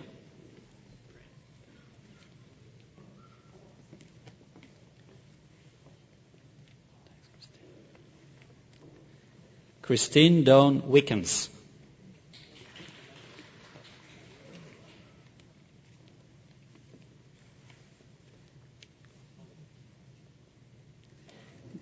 James Robert Michael Willett.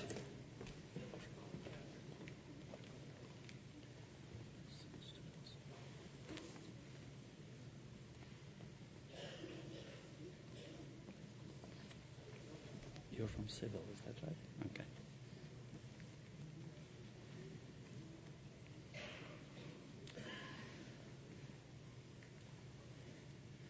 Okay. Eminent Chancellor, let me present to you the graduates of civil engineering now.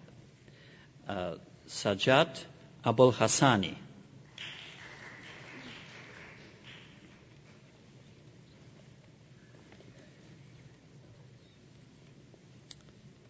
Good for you, Michael.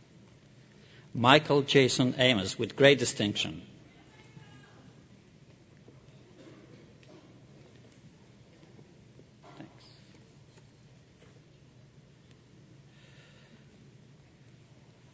Andrew Kisiedu Atiemo.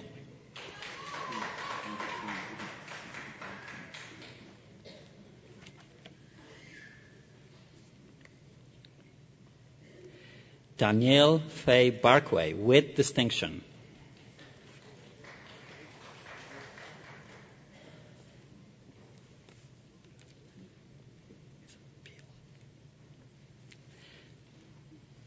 Michael Andrew Beale.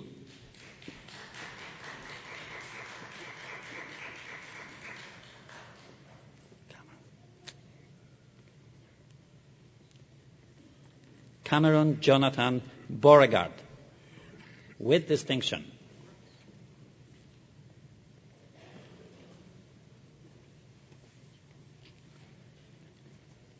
Kyle Matthew Blixt.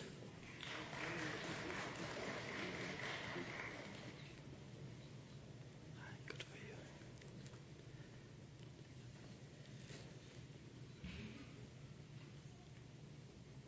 Felicia Aphrodite Brewster with great distinction.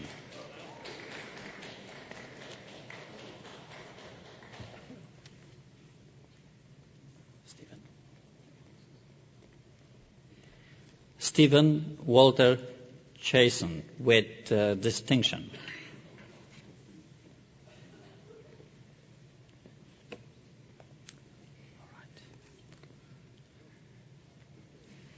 Daniel James Cosette.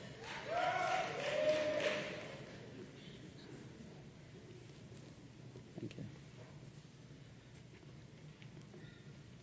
Anne Christine Elliott.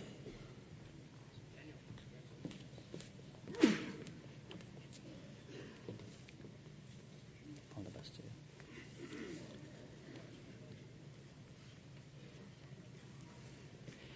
David Edward Ho Fong.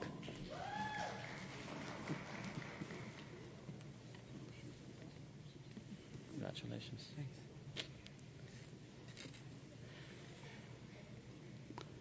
Barrett Robert Frock.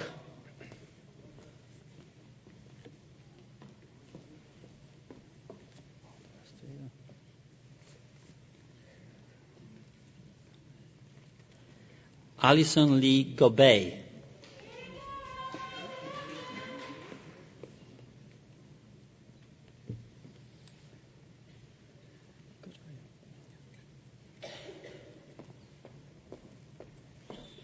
Kyle Stewart Gomke.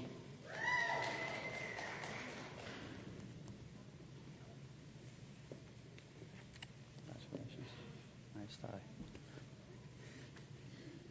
So it would be Gruza. Matthew David Gruza.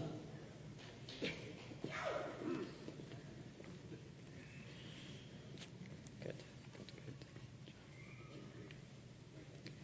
Jared Wayne Hagen with distinction.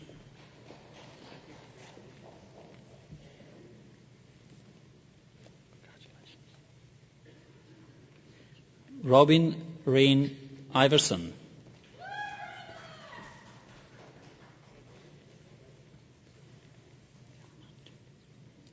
Congratulations. Tian Huan Jin.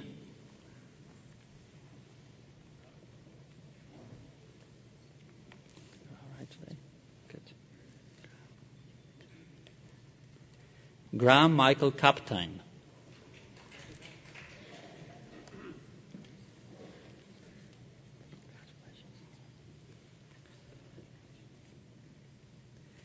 Christopher Damon Kukek.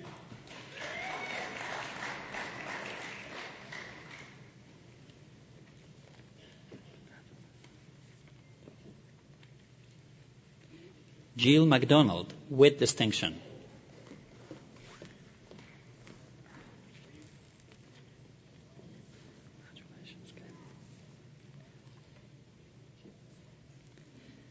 Kevin Lucien Mattison.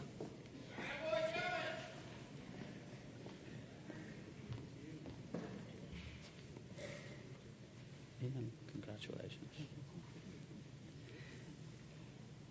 Ian Trent McKnight.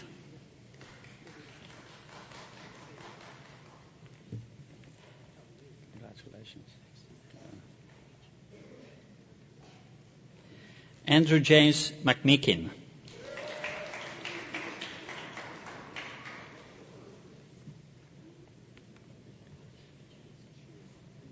Good for you, Ryan.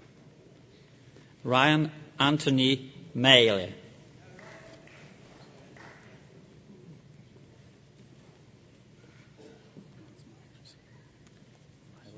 And congratulations. Robert Ryan Myers.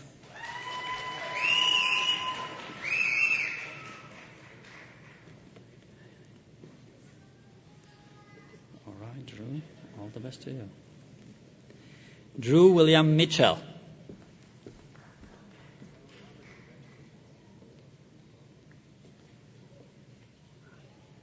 Good for you. Amanda Joanne Munshaw with distinction.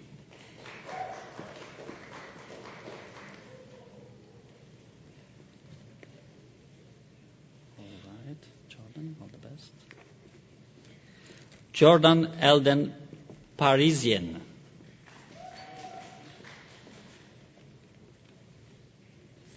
Wait a moment, James. Congratulations. James Bennett Rogers.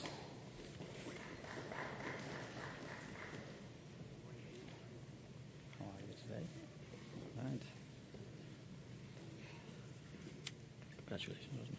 Rosemary Louise Sexton.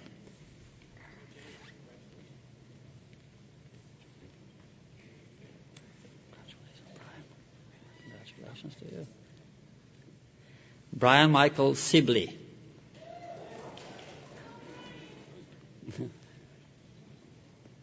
Well, Jeffrey. Congratulations. Jeffrey Paul Duncan Thompson.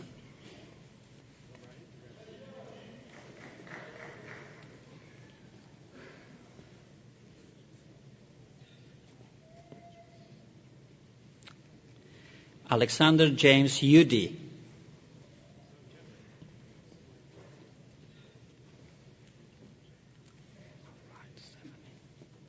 All the best.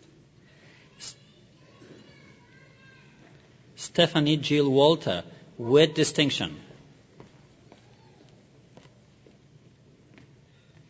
All the best to you. Eric Martin Weeb.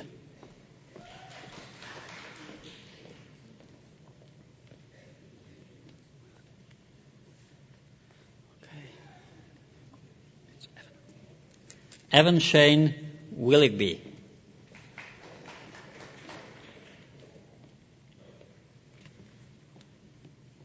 Thank you, Sean. And congratulations. Sean Patrick Wilson.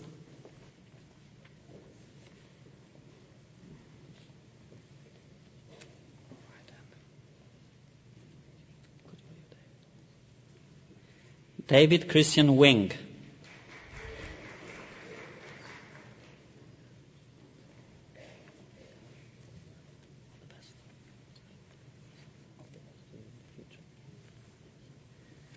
Brennan Colby Weiser.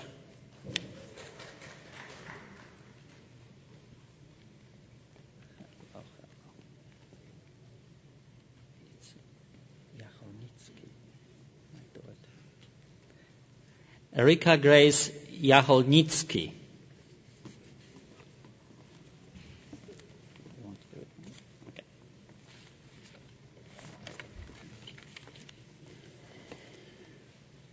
Eminent Chancellor, I present you the graduates of Computer Engineering. Jordan Arnold Mark Hauser.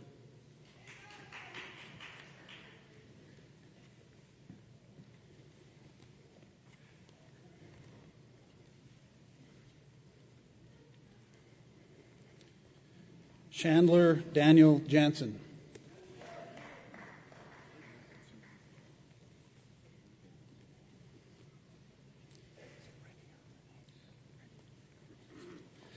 Michael Rennie Kalin. Great distinction.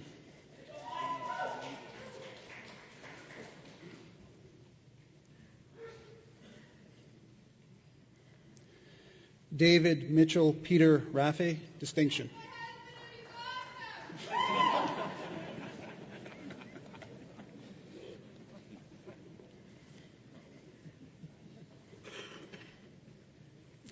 Jeremy Stephen Sadler.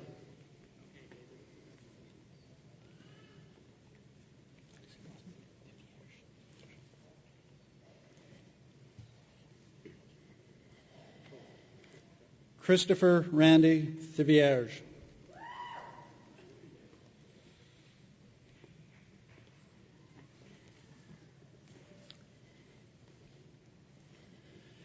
Eminent Chancellor, I present to you the graduates of Electrical Engineering. Tik Lam Chan.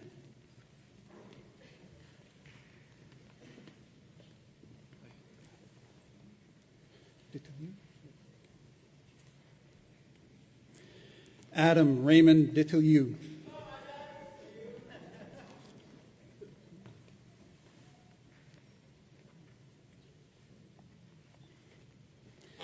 Kimberly Christine Fisher.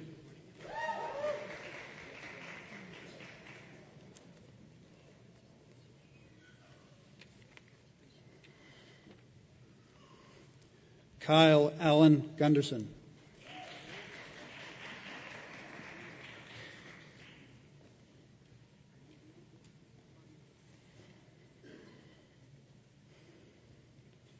Brian Richard Hack.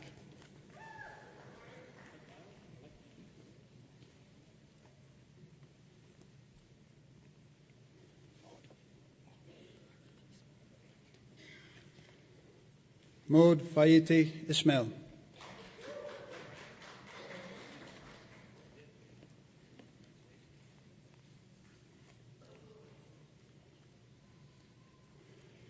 Justin Roger King.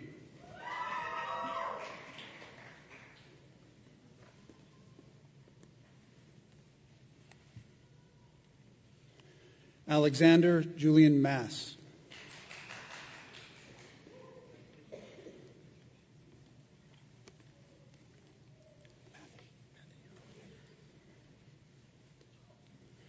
Christopher Lucas Matthey.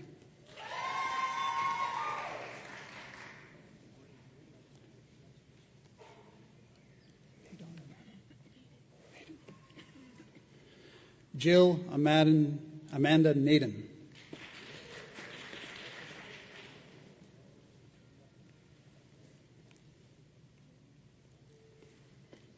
Abram Michael Neufeld.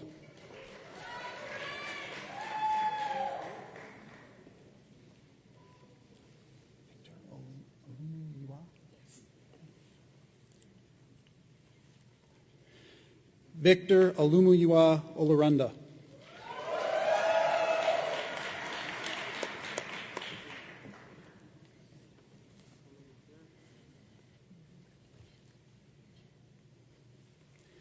Sarah Jane Pratt.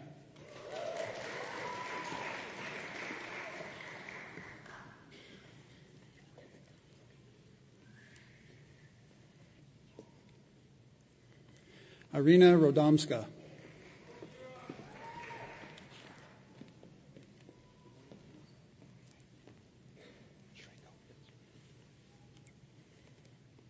John Henry Shrako.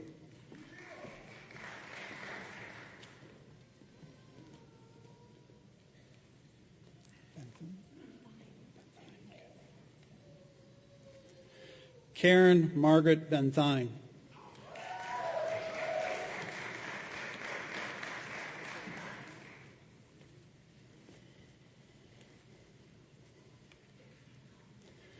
David Alexander Williams.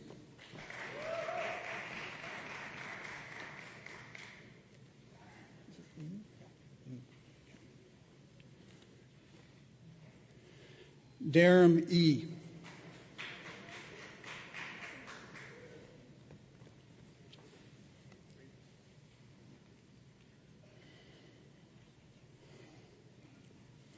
Michael Yee.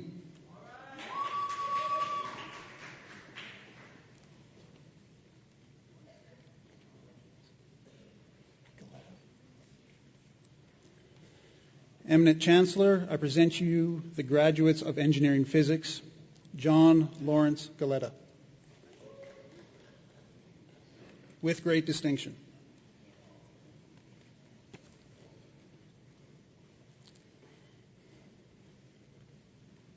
Elise Nicole Normand, distinction.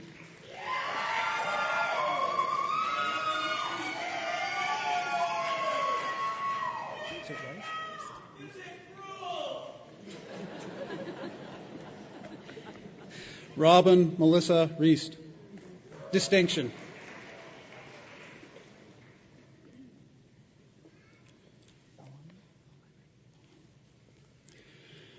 Thomas Lawrence Thalheimer, distinction.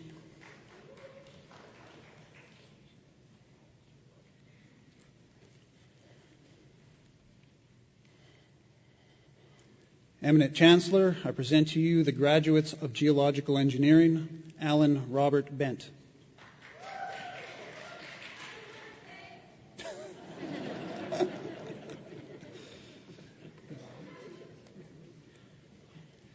Kimberly Dawn Gebauer, great distinction.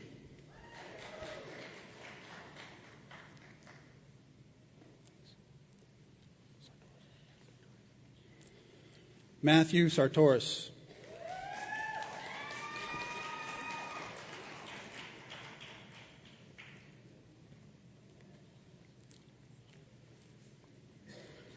Dean Andrew Cirillo.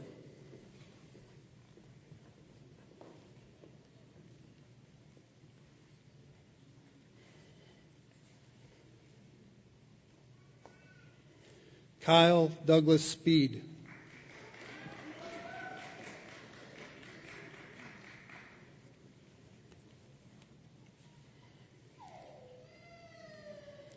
Chris Tendler.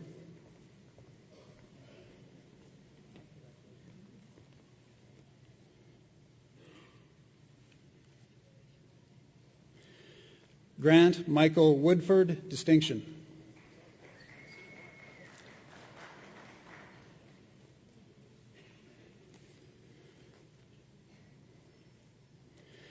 Eminent Chancellor, I present to you the graduates of Mechanical Engineering, Patrick Chisholm Allen, great distinction.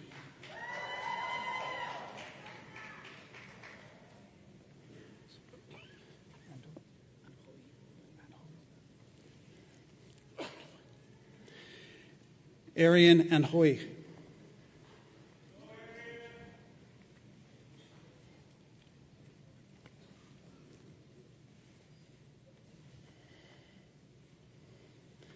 Jeffrey Sean Barron.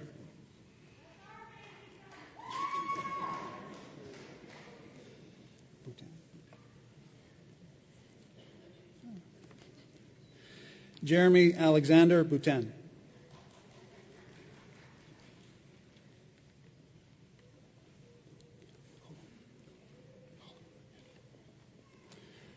David William Calhoun.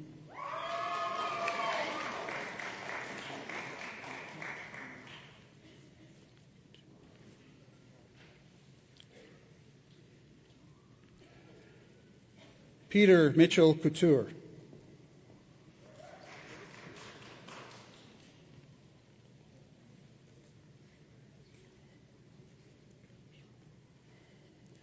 Jaden John Crothers.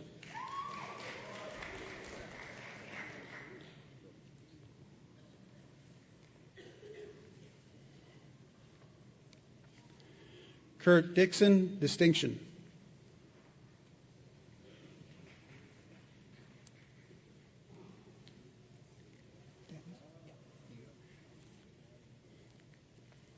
Blake Earl Denz.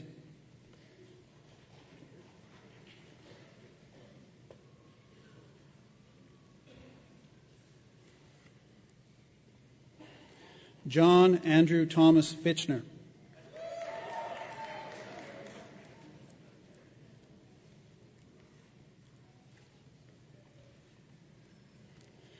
Jordan Homer Joseph Garreau.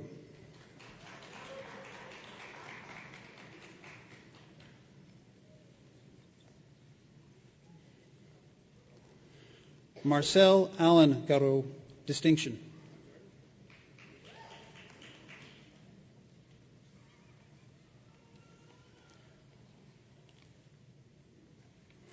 Sean Francis Galt.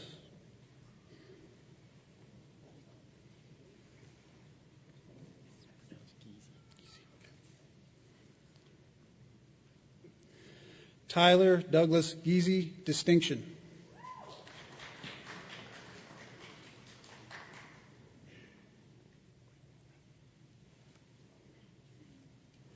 Caleb Quinn Granite.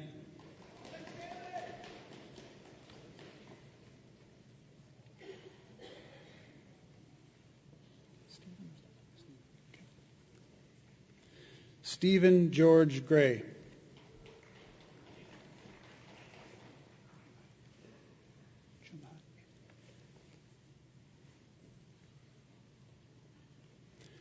Jun Han.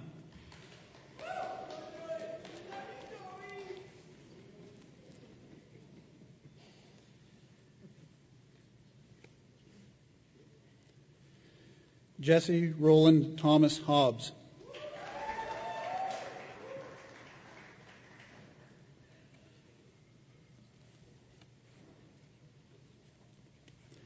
Jeff O'Neill Kells, distinction.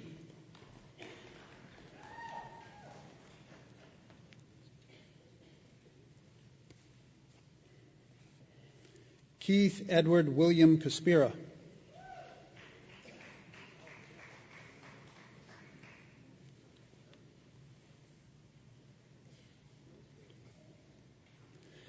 Benjamin Lamb, distinction.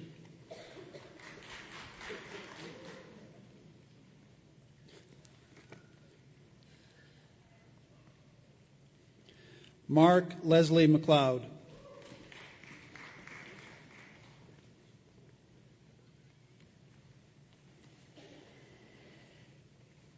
Daniel John Martins.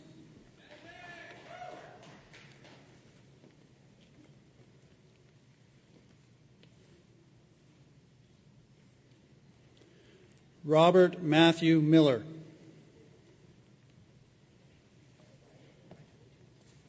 With great distinction. With Kenneth Andrew Neeson, distinction.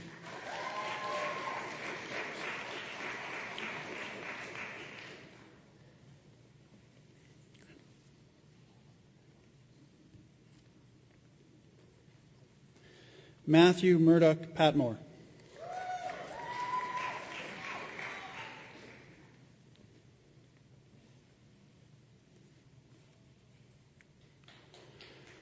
Robert Edward Patmore.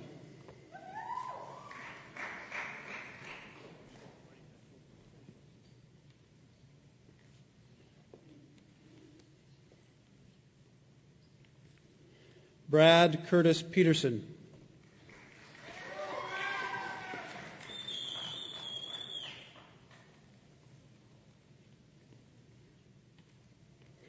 Jason Allen Polvey, great distinction.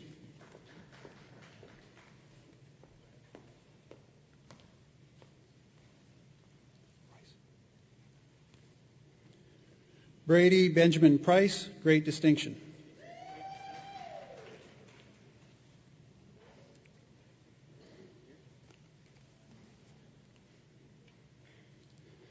Devin Ross Preston, great distinction.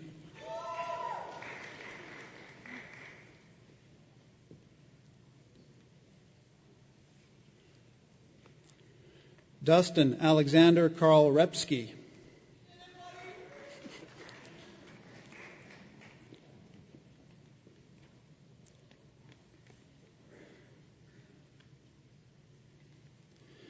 Adrian George Reginald Rogers, distinction.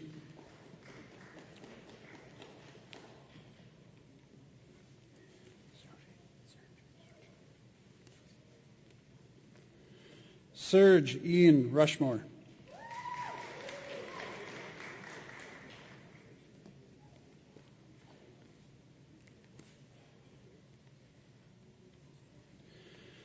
Darnell Fraser Schick.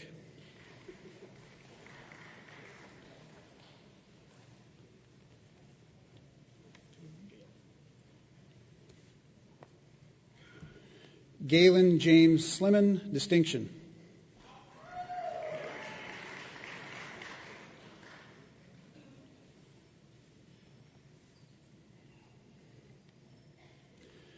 Tyson Andrew Smith.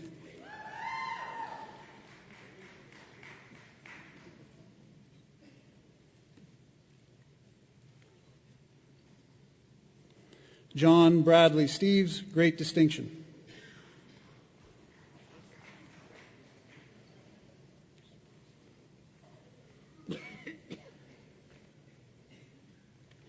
Lane James Stott.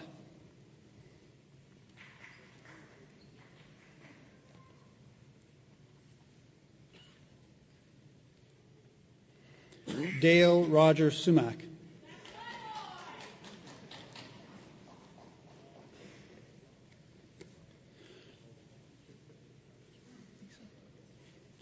Joel Christopher Thiessen.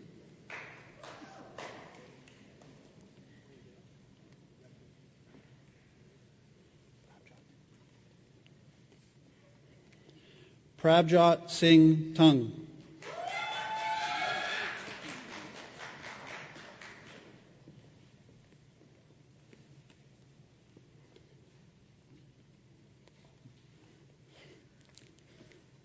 Uname Basse Umo, distinction.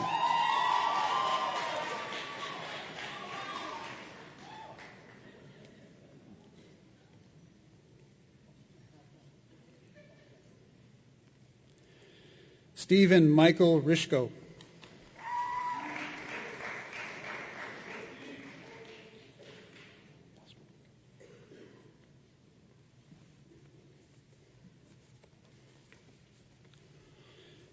Nader Al-Sharif.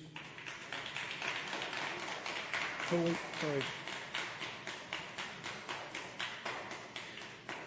Oops. Oh, sorry. Please join me in congratulating the recipients of the degree of Bachelor of Science in Engineering.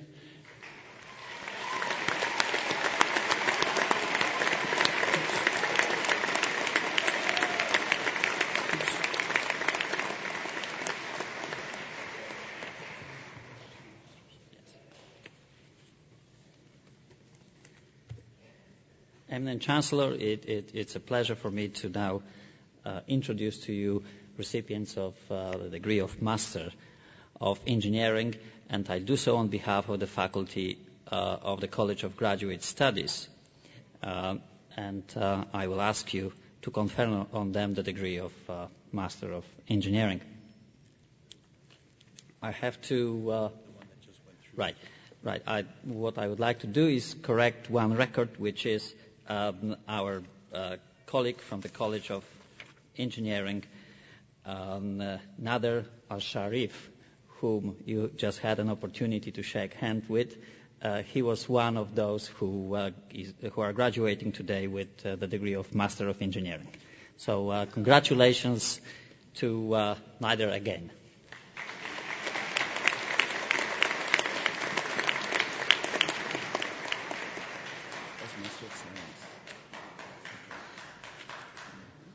Bravo. Yes. We also have another degree in the graduate degree in the College of Engineering, which is Master of Science. And please allow me, Eminent Chancellor, on behalf of the faculty of the College of Graduate Studies and Research, to present you scholars from the College of Engineering and ask that you confer on them the degree of Master of Science. Let me present you Collins Ifeanyichukwu Anochikwa.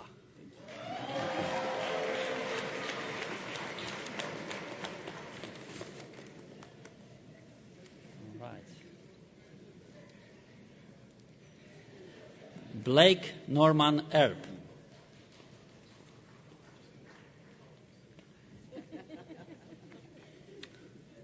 Congratulations, Aniken. Aniken Robert Ettor.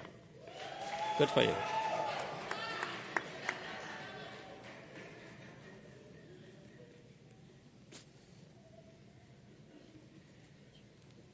Jimmy Chin-Ming Fung.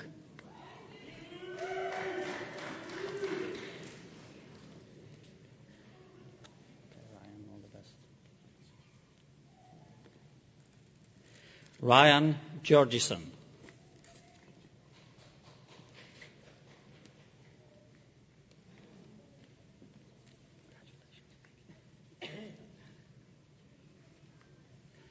Edwin Gunawan Gono Santosa.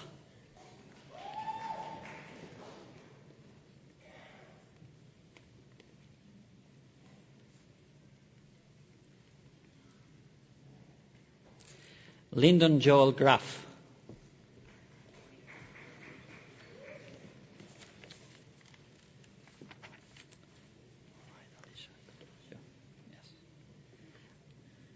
Alicia Marie Hall.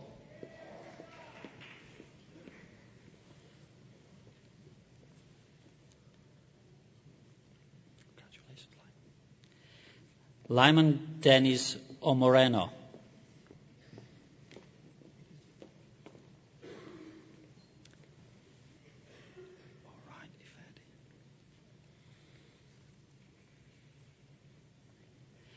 Ifedi Kenneth Odinakeze.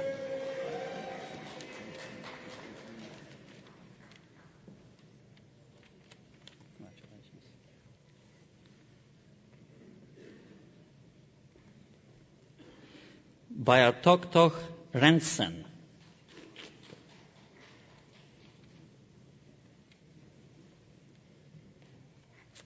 Congratulations.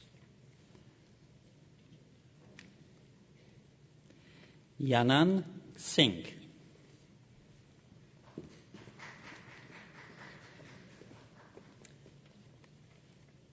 All right. Once again, congratulations. Singh Yan.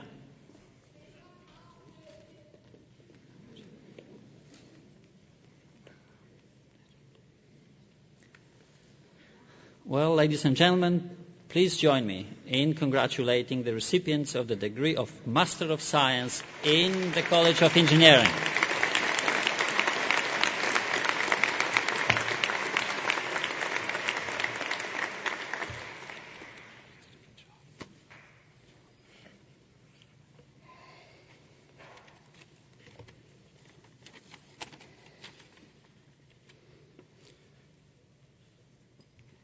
Eminent Chancellor, on behalf of the faculty of the College of Graduate Studies and Research, I present to you the scholar from the Johnson Shayama Graduate School of Public Policy and ask that you confer on him the degree of Master of International Trade, Ryan Denis Smid.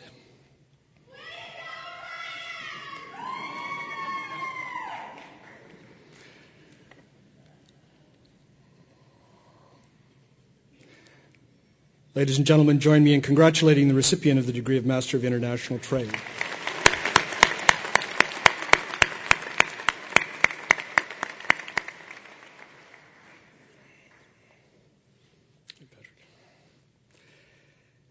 Eminent Chancellor, on behalf of the Faculty of Graduate Studies and Research, I present to you these scholars from the Johnson Shayama Graduate School of Public Policy and ask that you confer on them the degree of Master of Public Administration. Patrick Robert Falestine.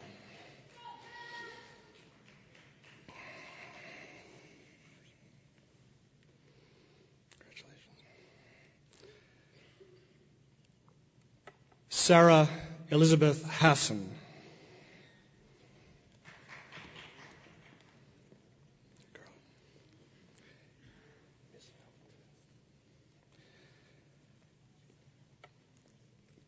Carlin Alexis Misfelt Miller.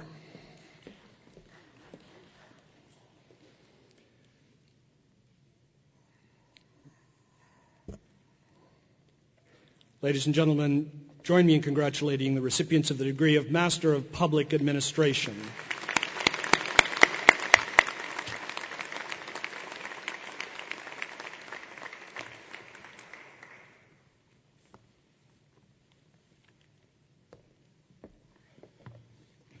You may notice a little bit of movement on the stage as we prepare for the PhD candidates. It's the custom at the University of Saskatchewan convocation ceremonies for PhD graduates, once they've been admitted to their degree by the Chancellor, to be greeted by their supervisor and the Dean of the college in which they studied.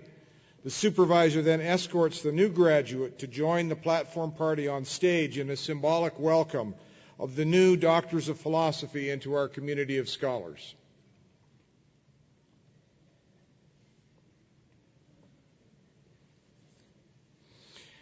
Eminent Chancellor, on behalf of the College of Graduate Studies and Research, I present to you these scholars and ask that you confer on them the degree of Doctor of Philosophy. Jennifer Ann Burkett Hebert.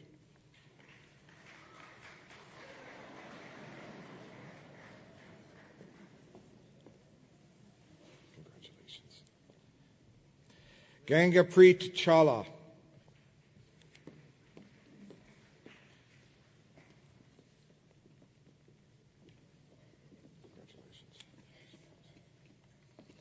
Jackson Mulenga Chitanda.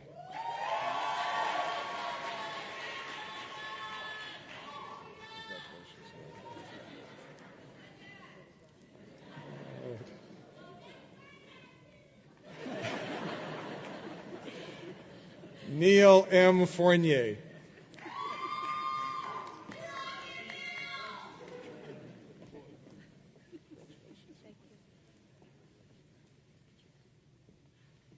Yi Gao.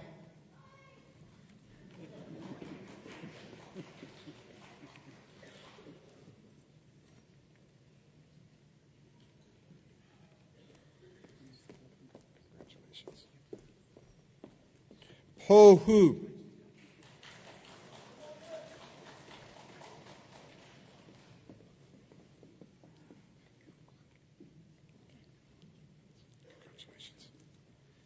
Danga Huang.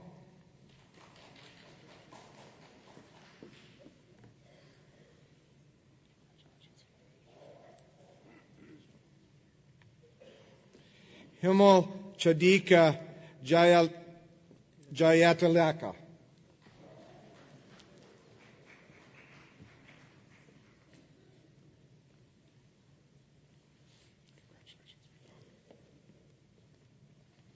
Bipal Karki.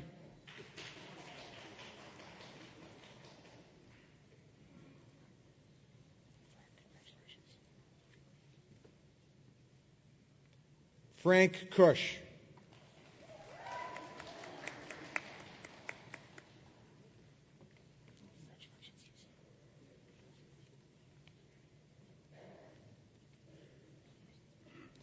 Lisa Kristen Layback.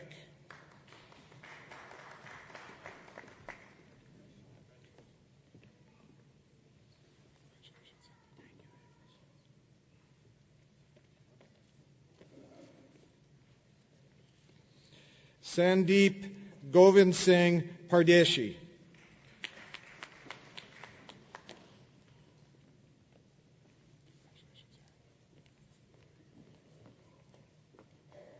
Erin Elizabeth Powell.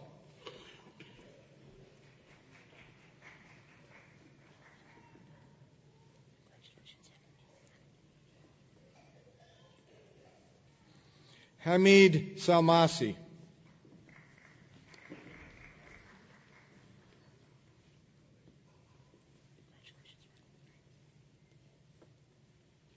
Michael David Shepard.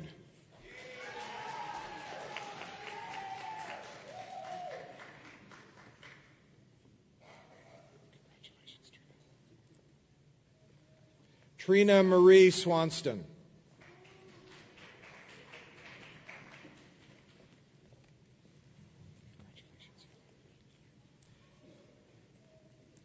Yaling Yin. Ladies and gentlemen, please join me in congratulating the recipients of the degree of Doctor of Philosophy.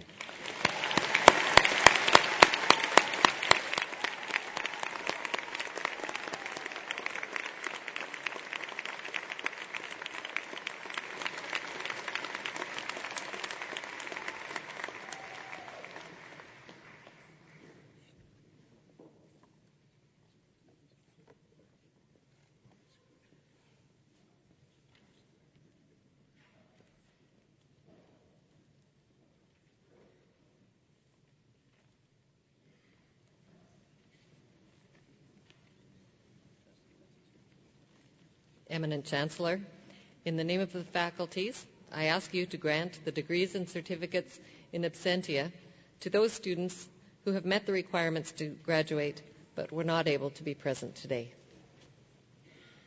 At the request of the faculties, I authorize these degrees and certificates to be granted.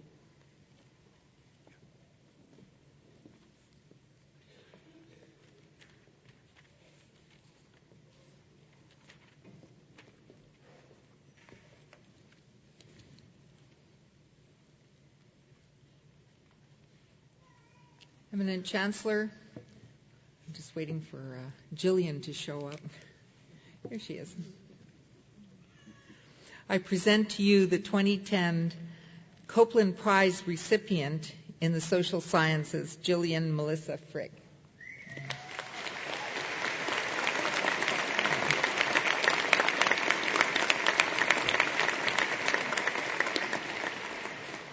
The Copeland Prize in the social sciences is donated by Mrs. Copeland in memory of her husband, the late Thomas Copeland, and is awarded annually at Spring Convocation to the most distinguished graduate in the social sciences. It is my pleasure to present this award to Jillian Melissa Frick, who graduates today with a Bachelor of Arts 4-year degree with great distinction with a major in psychology. Jillian graduated from Greenhall High School in Balgonie, Saskatchewan, and began university in the fall of 2006 to pursue her BA degree. She was named on the Dean's List for 2007 and 2008 and was awarded numerous scholarships and awards for her academic achievements.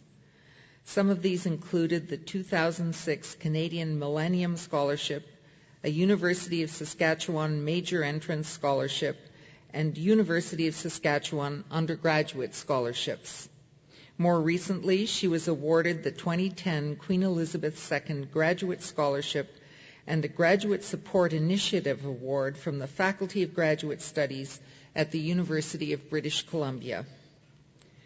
One of her instructors notes, Jillian demonstrated a scholastic aptitude that was both notable and laudable. She also assisted with the judging process during the 17th Annual Life and Health Sciences Research Day. To be an effective judging assistant, a student must have exceptional academic skills. Jillian has accepted an offer from the Master of Science Speech Language Pathology program at the University of British Columbia. Her plans are to work with speech and swallowing disorders in children. Eminent Chancellor, I am pleased to present Jillian Melissa Frick as this year's winner of the Copeland Prize in the Social Sciences.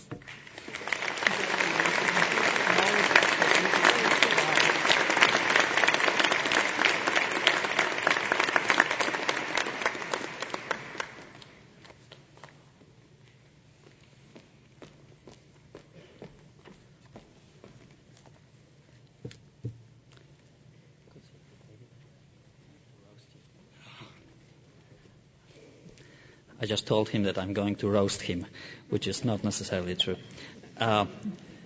Eminent Chancellor, guests, and President McKinnon, it is absolutely a pleasure for me to hand this Apex Gold Medal to one of our best, Mr. David Alexander Williams, and I'm doing so on behalf of the Association of Professional Engineers and Geoscientists of Saskatchewan. David, after a truly remarkable university career as a student, graduates today with great distinction in electrical engineering, and I have to tell you that I know him well, for he has been on the Dean's Honor Roll each year since he joined us back in 2006. He has received many other awards, including Haid Memorial Award, Middleton and Heinz Scholarships, Brian Eckel Memorial Scholarship, a very distinguished scholarship indeed, and Sask Power Industry Award, and I had an opportunity and the pleasure of giving him those awards at other locations previously. He also earned the prestigious NSERC Undergraduate Student Research Award, and he was working when he was working on a new generation of biomedical devices. David has also contributed in a meaningful way to many facets of students' life on campus, and he served as chair of the academic director of IEEE Student Branch and a member of University of Saskatchewan Space Design Team. He is now an engineer in training at Vesima Networks. This is one of several successful spin-out companies that were created by colleagues and professors and faculty in our College of Engineering. David epitomizes the new generation that will play a big role in finding practical solutions to many challenges we face today, from resource development to sustainability to alternative energy and environmental monitoring. He did already contribute to those fields previously as a student. Let me tell you that from what I know, and I hope that he would agree with me, that the aim of his both professional and extracurricular activities has always been to find new views and arguments to life. He had followed his professional duties with the purpose of emerging from the university not only as an excellent student, and he is doing so today, but an excellent human being, a human being not focused on a sole issue, but well-versed in everything that is relevant to professional and personal life. He represents a very well-balanced profile indeed, and we are very pleased today to award you with, to give you the Apex Gold Medal, and we wish you all the best in the future in achieving your goals. All the best to you.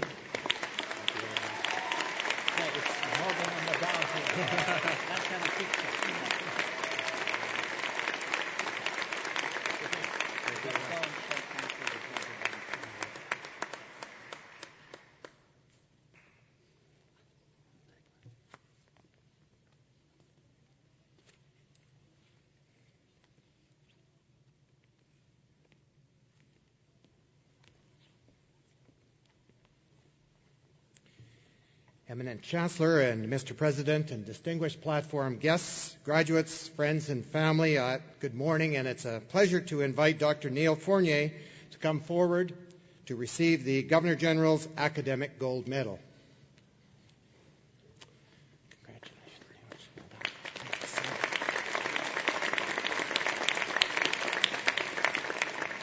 This award is presented to the graduate student with the most outstanding academic performance.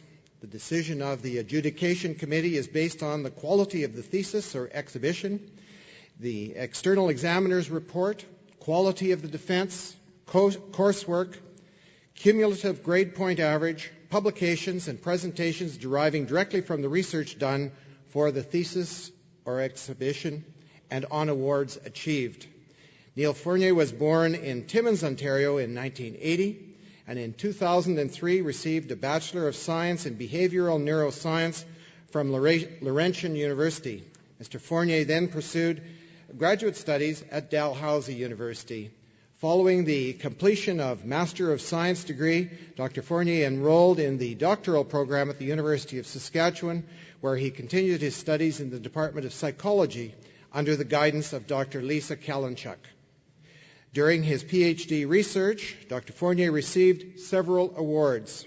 These include a Natural Sciences and Engineering Research Council of Canada Graduate Scholarship, the Savoy Foundation Award, the Canadian Association of Neuroscience Research Prize, the International Behavioral Neuroscience Society Award, the Young Neuroscientist Award, and an Ontario Graduate Scholarship.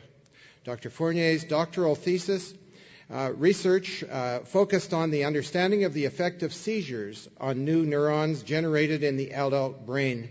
His work revealed that neurons born after even mild seizures have the potential to form pathological circuits that encourage the generation of future seizures. In addition, Dr. Fournier and his co-workers identified several molecular targets that are important in triggering the formation of these pathological circuits in the epileptic brain. He hopes that his work will one day help clinicians develop more effective treatments for people with epilepsy. Dr. Fournier was recently awarded a postdoctoral fellowship from the Natural Sciences and Engineering Research Council of Canada and is continuing his work in neurogenesis at Yale University School of Medicine. Neil would like to thank his lab mates for their support and encouragement throughout his training, his supervisor, Dr. Lisa Kalinchuk, for her guidance in helping to shape his development as a research scientist, his father, Raymond Fournier, who has supported his journey in academia. He wishes to dedicate this award to the memory of his mother. It's Eminent Chancellor, it's with great pleasure that I present to you the Governor-General's Gold Medal to the accomplished Dr. Neil Fournier.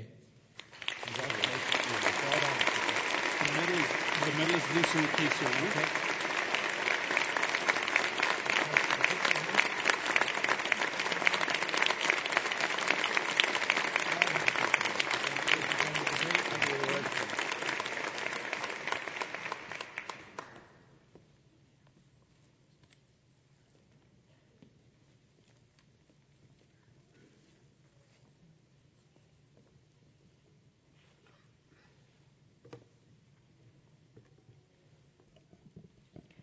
Your Honor, Lieutenant Governor, Eminent Chancellor, Mr. President, platform participants, graduates, and alumni and friends. It is my great honor to present the University of Saskatchewan Award for Distinction in Outreach and Engagement at Spring Convocation 2010 to Professor Margaret Crossley. Dr. Crossley is a neuropsychologist who specializes in the detection and diagnosis of dementia. She has been a professor in the Department of Psychology at the University of Saskatchewan since 1994. Professor Crossley established the Aging Research and Memory Clinic within the Saskatoon Health Region to provide diagnostic and assessment services to individuals in the early stages of dementia and to develop practical interventions for both clients and their families. This clinic has expanded into the Rural and Remote Memory Clinic that serves patients and family members from rural and remote regions in the province. Using a multidisciplinary approach to patient care, Dr. Crossley's neuropsychological team works with other healthcare professionals in neurology, nursing, physical therapy, and geriatric medicine. The full-day, one-stop assessment clinics are supported with new technologies, including telehealth-facilitated follow-up. Dr. Crossley has earned a reputation for seamlessly blending research, hands-on clinical teaching for graduate students, supervision of graduate student research, and outreach. Through the Aging Research and Memory Clinic and the Rural and Remote Memory Clinic, Professor Crossley and her students have provided outstanding neuropsychological services to hundreds of patients and consultations to hundreds of families free of charge. and the number of potential clients and their families interested in becoming involved with the clinic continues to grow. She is now developing cross-cultural assessment protocols for this work in Aboriginal populations. The richness of the learning environment that she has created for her students was recognized in 2005 when Professor Crossley received the University of Saskatchewan Alumni Association Award for Mentorship. During a 2007 site visit to the Saskatoon Health Region by the Canadian Council for Health Services, the Rural and Remote Memory Clinic was recognized as a best practice service for its unique and successful integration of interdisciplinary collaboration, training, and research. Dr. Crossley is a visionary leader who innovates and pushes the boundaries of knowledge, enriches the academic environment, and strengthens community and research partnerships. Please join me in recognizing Dr. Margaret Crossley for distinction in outreach and engagement at the University of Saskatchewan and beyond our campus.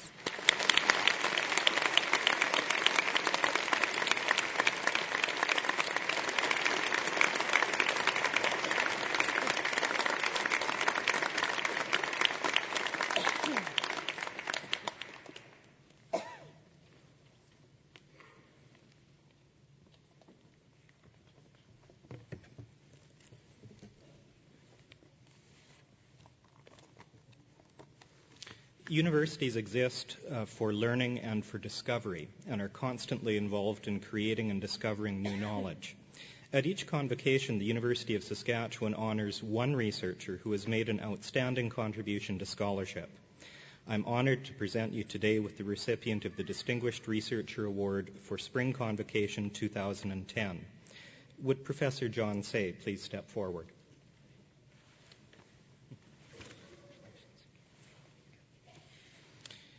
Professor Say is Canada Research Chair in Materials Science and a professor in the Department of Physics and Engineering Physics at the University of Saskatchewan. Occasionally you hear in the news about individuals who use gigantic machines to make remarkable advances in our understanding of the fundamental properties of matter. John Say is one of those remarkable individuals living right here in Saskatoon, using the advanced facilities of the Canadian light source synchrotron to make contributions to knowledge that are recognized around the globe. Professor Say's outstanding contributions have been communicated to others through more than 400 peer-reviewed journal articles, including in the very best journals. He has probed matter using neutron scattering and synchrotron light. His leadership and his research have helped build the high-pressure diffraction facility at the Canadian light source. In the research world, there are theoreticians and there are experimentalists. There are rare individuals who are both. John Say's advanced theoretical studies of semiconductors and superconductors have led to the discovery of whole new classes of materials. One of his fellow scientists has written, "I doubt that anyone else in the field matches John's strengths and contributions in the combination of theory and experiment." Another has called him the experimentalist's theoretician. John shares his insights into physics with students. He teaches undergraduate courses in condensed matter physics, applied physics of materials, and related to synchrotron sciences. He's supervised numerous graduate students. He has been called an exceptionally creative and stimulating scientist. He almost always has something really interesting to say about a problem. But more than that, John has a long record of making a large contribution to the community through numerous conference and school lectures over many years, full of stimulating insights into the physics and full of infectious enthusiasm for the science. He is one of the major international figures in his field, and his presence in Saskatoon is a major credit both to the university and to the Canadian light source. Please join me in congratulating the Distinguished Researcher for Spring Convocation 2010, Professor John Say.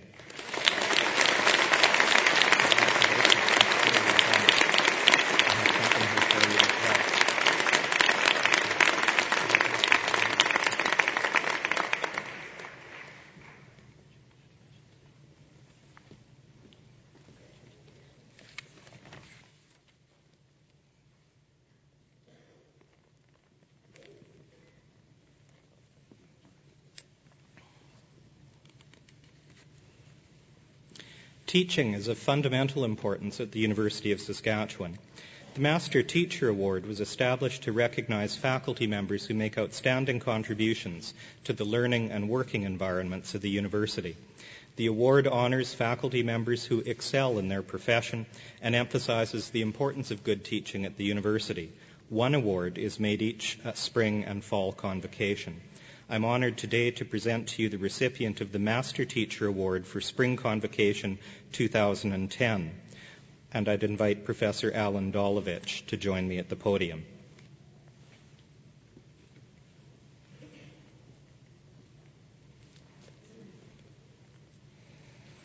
Professor Dolovich of our university's Department of Mechanical Engineering is admired by his peers for his excellence in teaching, but I find that the most remarkable testimonials come from his students. Over 60 students provided letters in support of his nomination as Master Teacher, and I understand that the nominators had to stop accepting letters because the nomination file was becoming too thick. I'd like to read you just a selection of what students have written about Alan Dolovich. Here's one. I have seen no person, professor or otherwise, who exhibits such passion for what they do. He truly lives what he does. Another student wrote about being afraid to ask questions in class and found in Alan Dolovich a sympathetic instructor. All questions are the right questions to him, the student wrote. Alan taught sections of 50 to 120 students and put in long hours to help students after class. Exam anxiety was an issue for some of the students in some of those courses. Professor Dolovich knew just how scared I was of the pending exam and just how confused I was. He stayed very professional and got me to calm down, looked me in the eye and said, I can get you through this material. Just relax. A student called him a superb teacher, the best professor I've had in all my years of university. He cares about the students and about making sure that we understand a concept fully before he moves on. This professor teaches us things we need to know, as well as doing it while being human. Another wrote, by far the most outstanding instructor I've dealt with. Another, one of the best professors I ever had. Another, the best professor I ever had. Another, amazing professor, interesting course, one of the best classes I've ever taken. Alan, I think your student course evaluations may have been a little monotonous. But finally, I was particularly taken by the student who wrote, I hope one day to be like Professor Dolovich. He is selfless, generous, and an extremely knowledgeable human being. He deliberately shares and develops his knowledge about teaching. He's won every teaching award possible. I notice that his teaching has even earned him a mention in the Maclean's Guide to Canadian Universities, and now he is the University of Saskatchewan's newest Master Teacher. Please join me in congratulating him.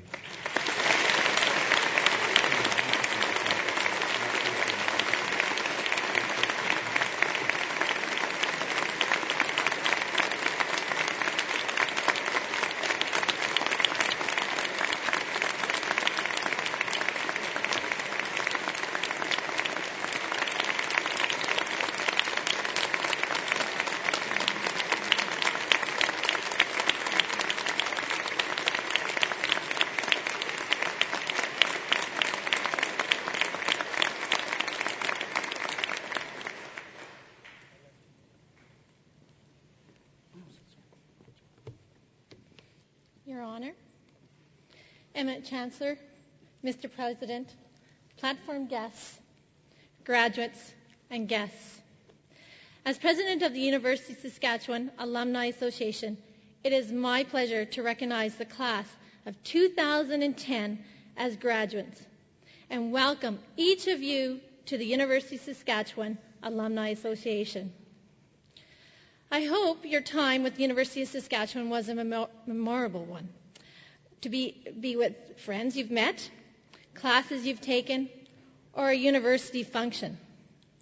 Right now, you may not be fully aware or understand what it means to be an alumnus. But today, as you received your degree, your relationship with the university changes forever. You are now a member of the University of Saskatchewan Alumni Association. You have joined our alumni family, a family with a storied history of excellence, a family of well-accomplished and distinguished alumni. Your family includes a Canadian Prime Minister, Nobel Prize winners, award-winning authors and artists, groundbreaking researchers, successful business executives and entrepreneurs, accomplished athletes, and many, many more. Receive your degree with great pride in what you've accomplished and in the company you join. I also encourage you to look forward to what you can accomplish or will accomplish. Be open to the endless and exciting opportunities available to you. Build upon connections you've created while a student and strive for even greater things.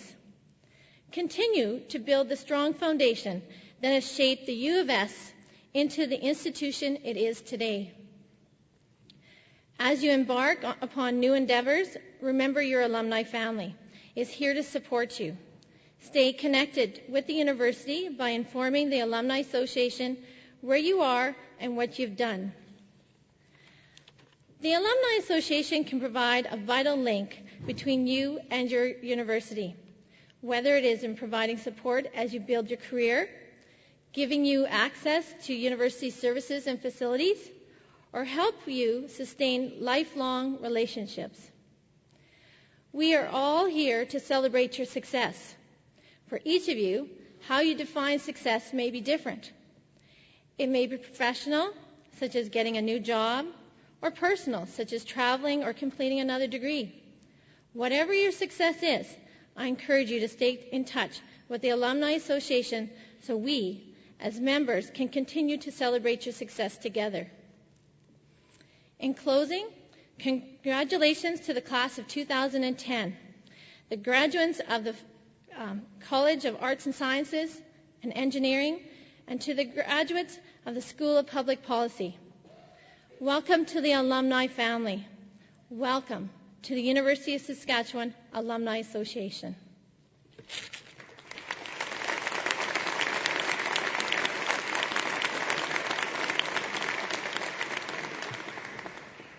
This brings our ceremony to a close, but before we do, I would like to thank a number of people.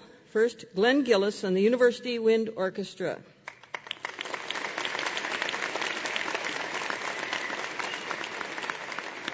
Our vocalist, Courtney Willick.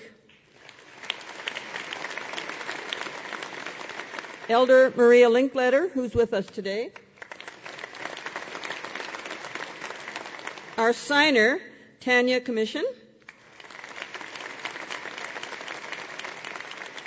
Danielle Cloutier, Convocation Coordinator, and all the members of her team who helped make these ceremonies a success.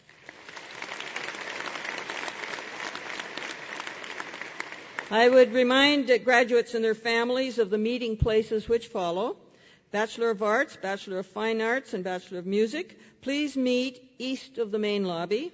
Bachelor of Science, west of the main lobby. Graduate programs, Grand Circle lobby. Engineering, center main lobby. Public Policy, Environment, and Sustainability in the Grand Circle lobby. Finally, to the graduates, enjoy today and your success. You have acquired an important key to your future. But your degree is not your only acquisition today. It combines with other important but less tangible benefits which have shaped you and which will contribute to who you are in the future. For the rest of your life, you will retain a treasure of memories from your time at the University of Saskatchewan, of faculty who made a difference, of your fellow students, and experiences, and if you were dubious, you were still learning even then. But you were always learning. You are an alumnus of a proud and successful university. Take that legacy with you wherever you go. The University of Saskatchewan is the bond that unites us all because we've all been touched in one way or another by our experience as part of this university. Those who came before us helped to establish this bond. Now I ask you to help ensure that it remains strong in the future. Would you now rise and join in the singing of God Save the Queen and remain standing for the departure of the Lieutenant Governor?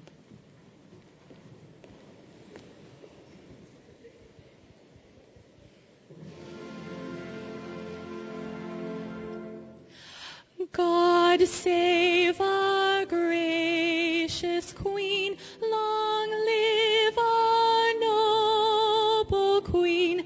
God save the Queen.